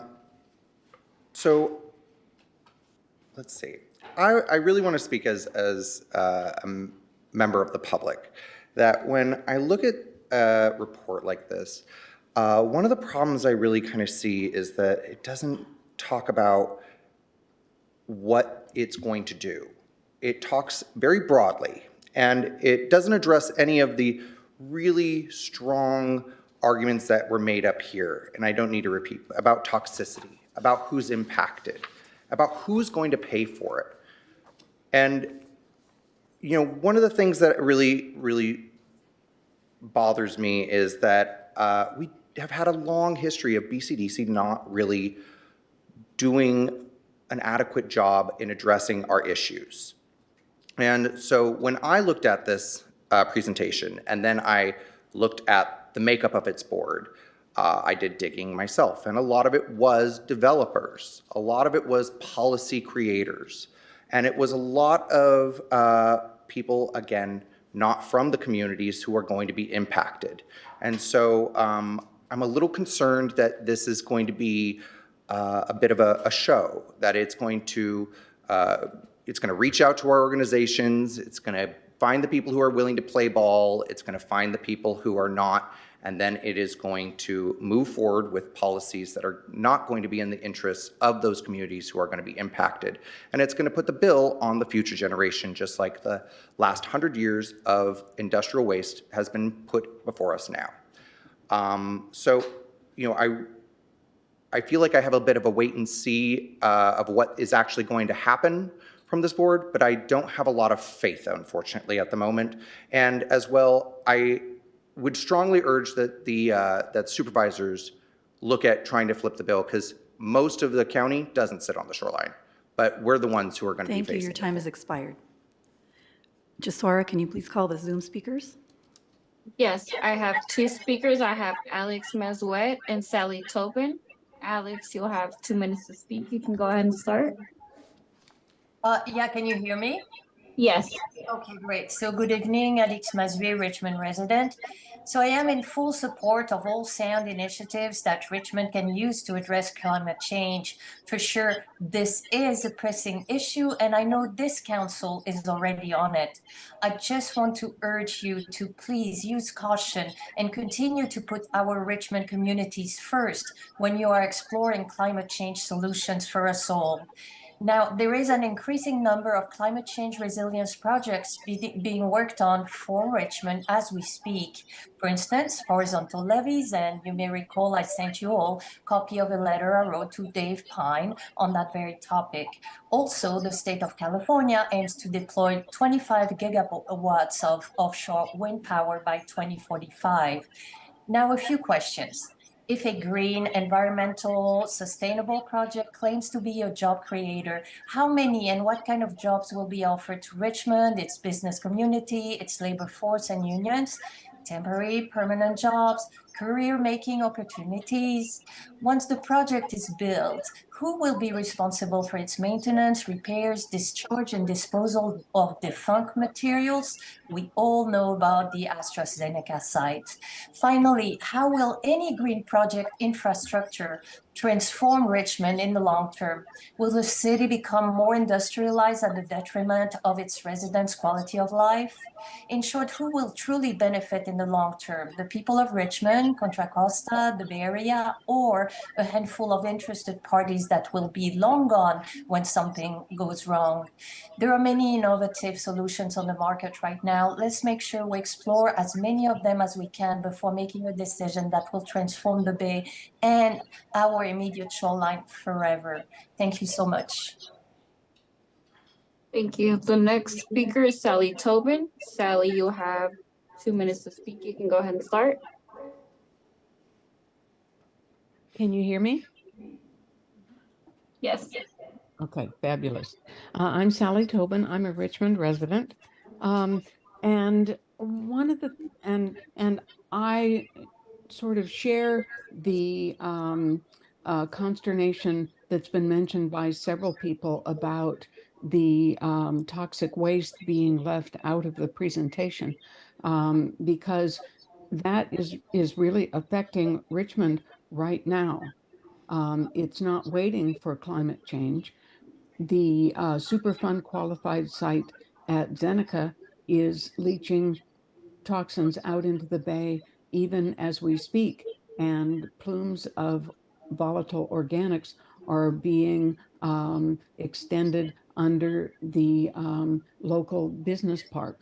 So I think it's really important to get this right, and I really support the comment about that we've been fighting DTSC for over 20 years, and yet BCDC says they're going to take a different kind of approach, a more collaborative approach. So I'm just hoping that all of this goes well, but I'm very much in favor of keeping the Bay as clean and alive as possible, and also in not affecting the health of Richmond residents who are expected to move into residential housing that's planned for that area.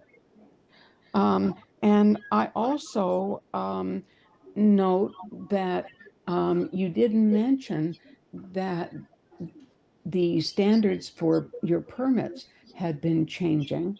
Does that mean that the Bay Plan is going to be updated? And if so, will that be primarily BCDC or will that be Bay Adapt?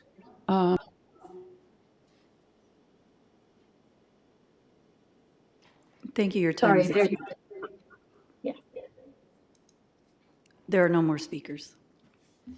Mr. Mayor, could Ms. Fain respond to some of the questions if she's able? Yes, you may. So that last question about Bay Adapt is BCDC. BCDC enforces its permits based on the Bay Plan.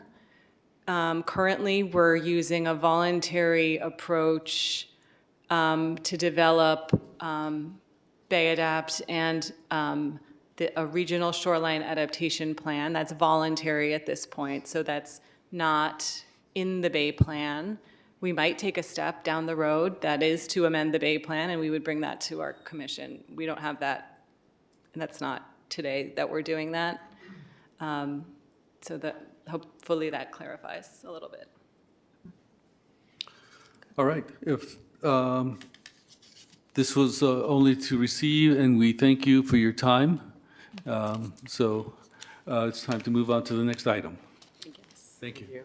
The next item is item S2, to receive a presentation regarding the City of Richmond entering into a memorandum of understanding among jurisdictions in the East Bay Hills to form a wildfire coordinating group to improve region-wide collaboration on wildfire mitigation activities, and reduce wildfire risk throughout the East Bay Hills.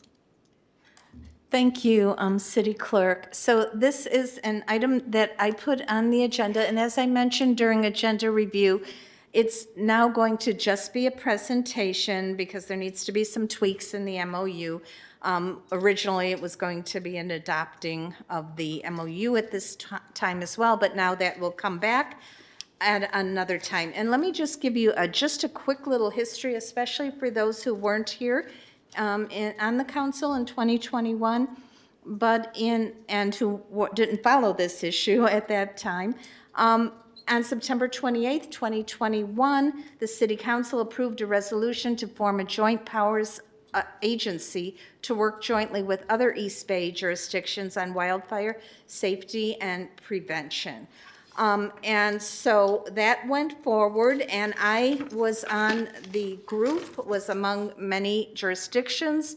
There was 20 municipalities, counties, and fire districts in the East Bay Hills that came together to look at forming a JPA, a Joint Powers Agency. However, it became clear that the group would prefer to establish a coordinating group via an MOU rather than a JPA. So there was a consensus that the JPA would create a new government entity that was unnecessary and that an MOU among the agencies would be sufficient. So myself and Chief Montoya attended these meetings. We also attended the working group meetings because there was a smaller group of us that came together to draft the MOU. So with that, I will hand it over to our presenter, who is Lisa Jacobs, and Lisa is the Secretary of the Oakland Fire Safe Council, and she also has been very instrumental in helping us move this process along. So Lisa, take it over. Thank you, Vice Mayors. Thank you, City Council members and Mayor. As the Vice Mayor said, my name is Lisa Jacobs. Can I have my presentation up? Wonderful. Thank you so much.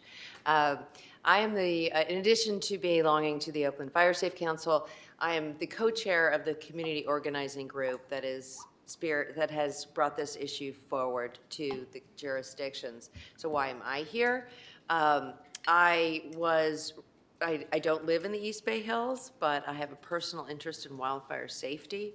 I worked for the Oakland City Council and was recruited after I left my position to help the Oakland Fire Safe Council with this effort because of my many years of experience helping to build and manage partnerships, mostly on a global level, but also in Oakland, and my personal interest in wildfire prevention.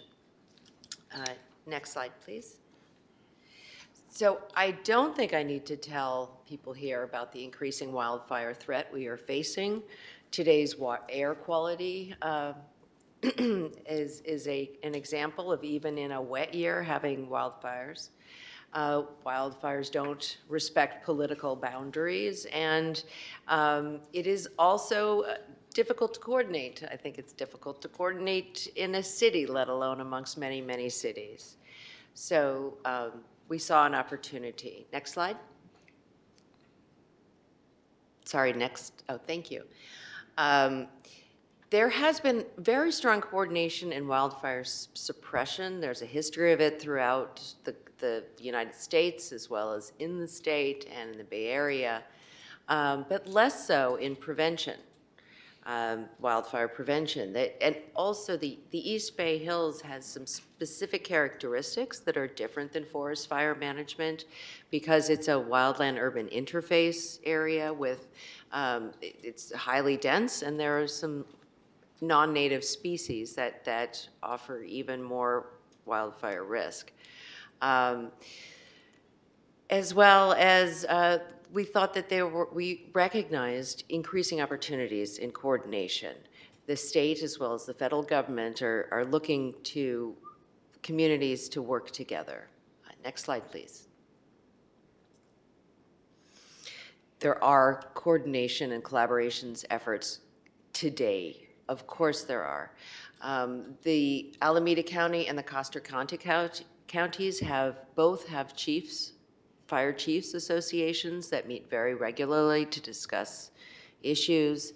There's something called the Hills Emergency Forum, which emerged after the 1991 Berkeley and Oakland fire, because there were issues arising from the Berkeley, Oakland fire regions. There were different fire hydrant fixtures, and there was a lack of communication.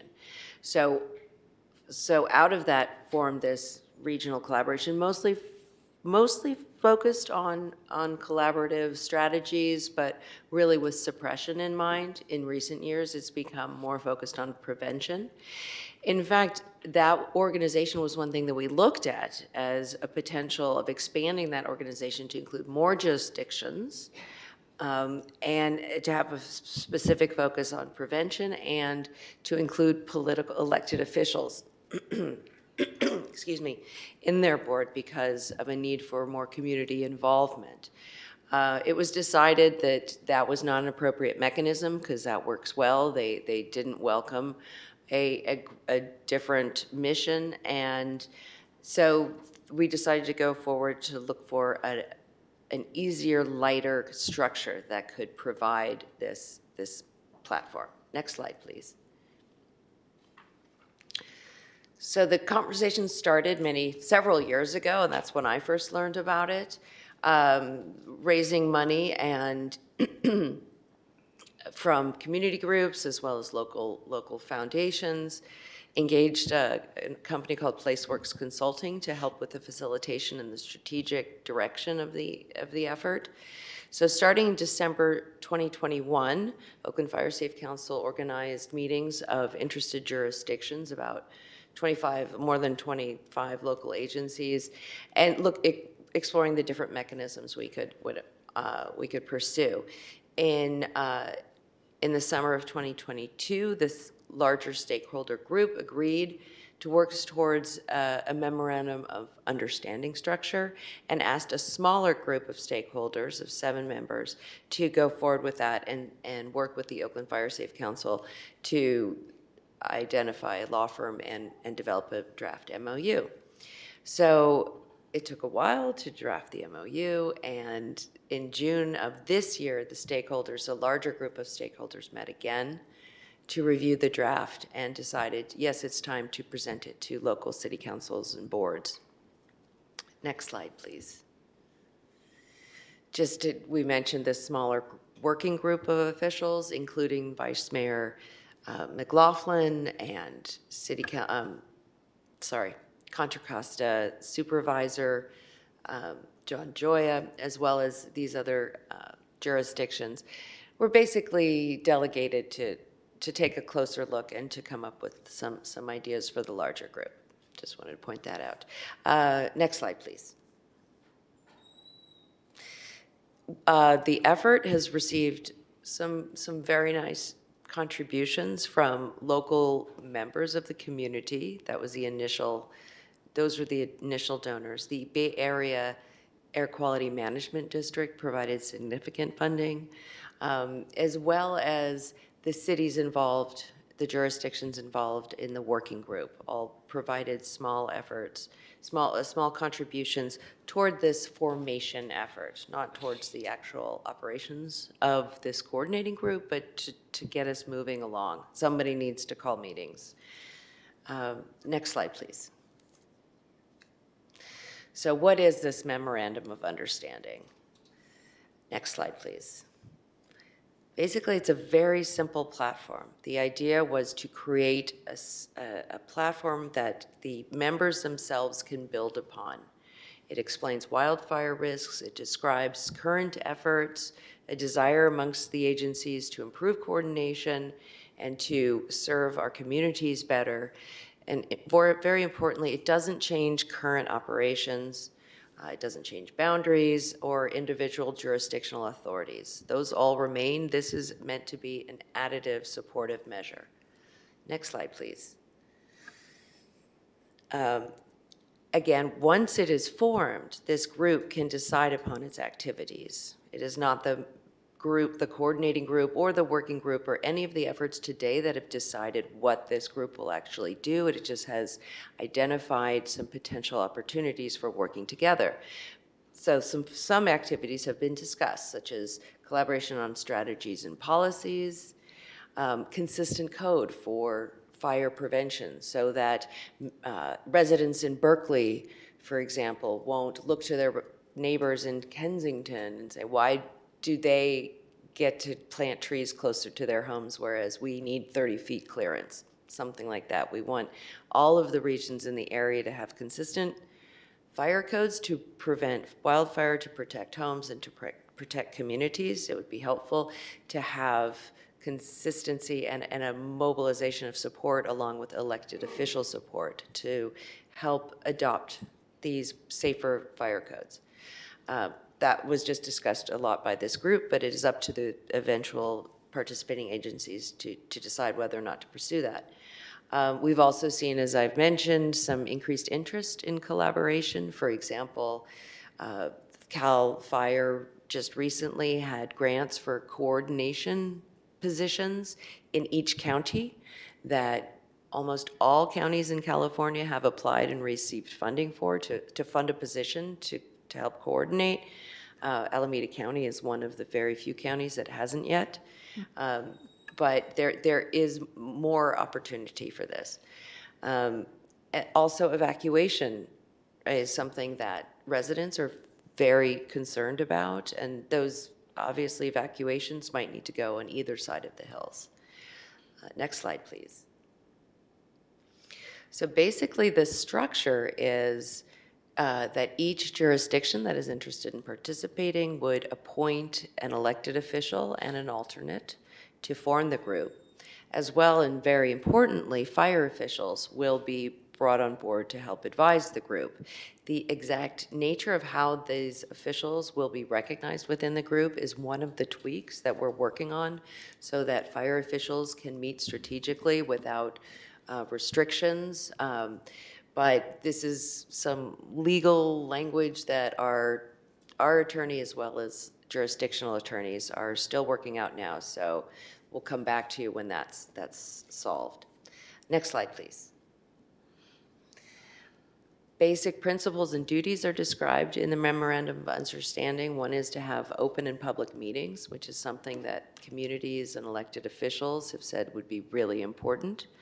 Establish goals, procedures, designate a fiscal agent. Basically, for example, I'm just saying this is an example. This is not like it's been offered, but Contra Costa County could offer to be the fiscal agent and basically organize meetings, host Zoom meetings, prepare agendas, prepare next steps, that kind of thing.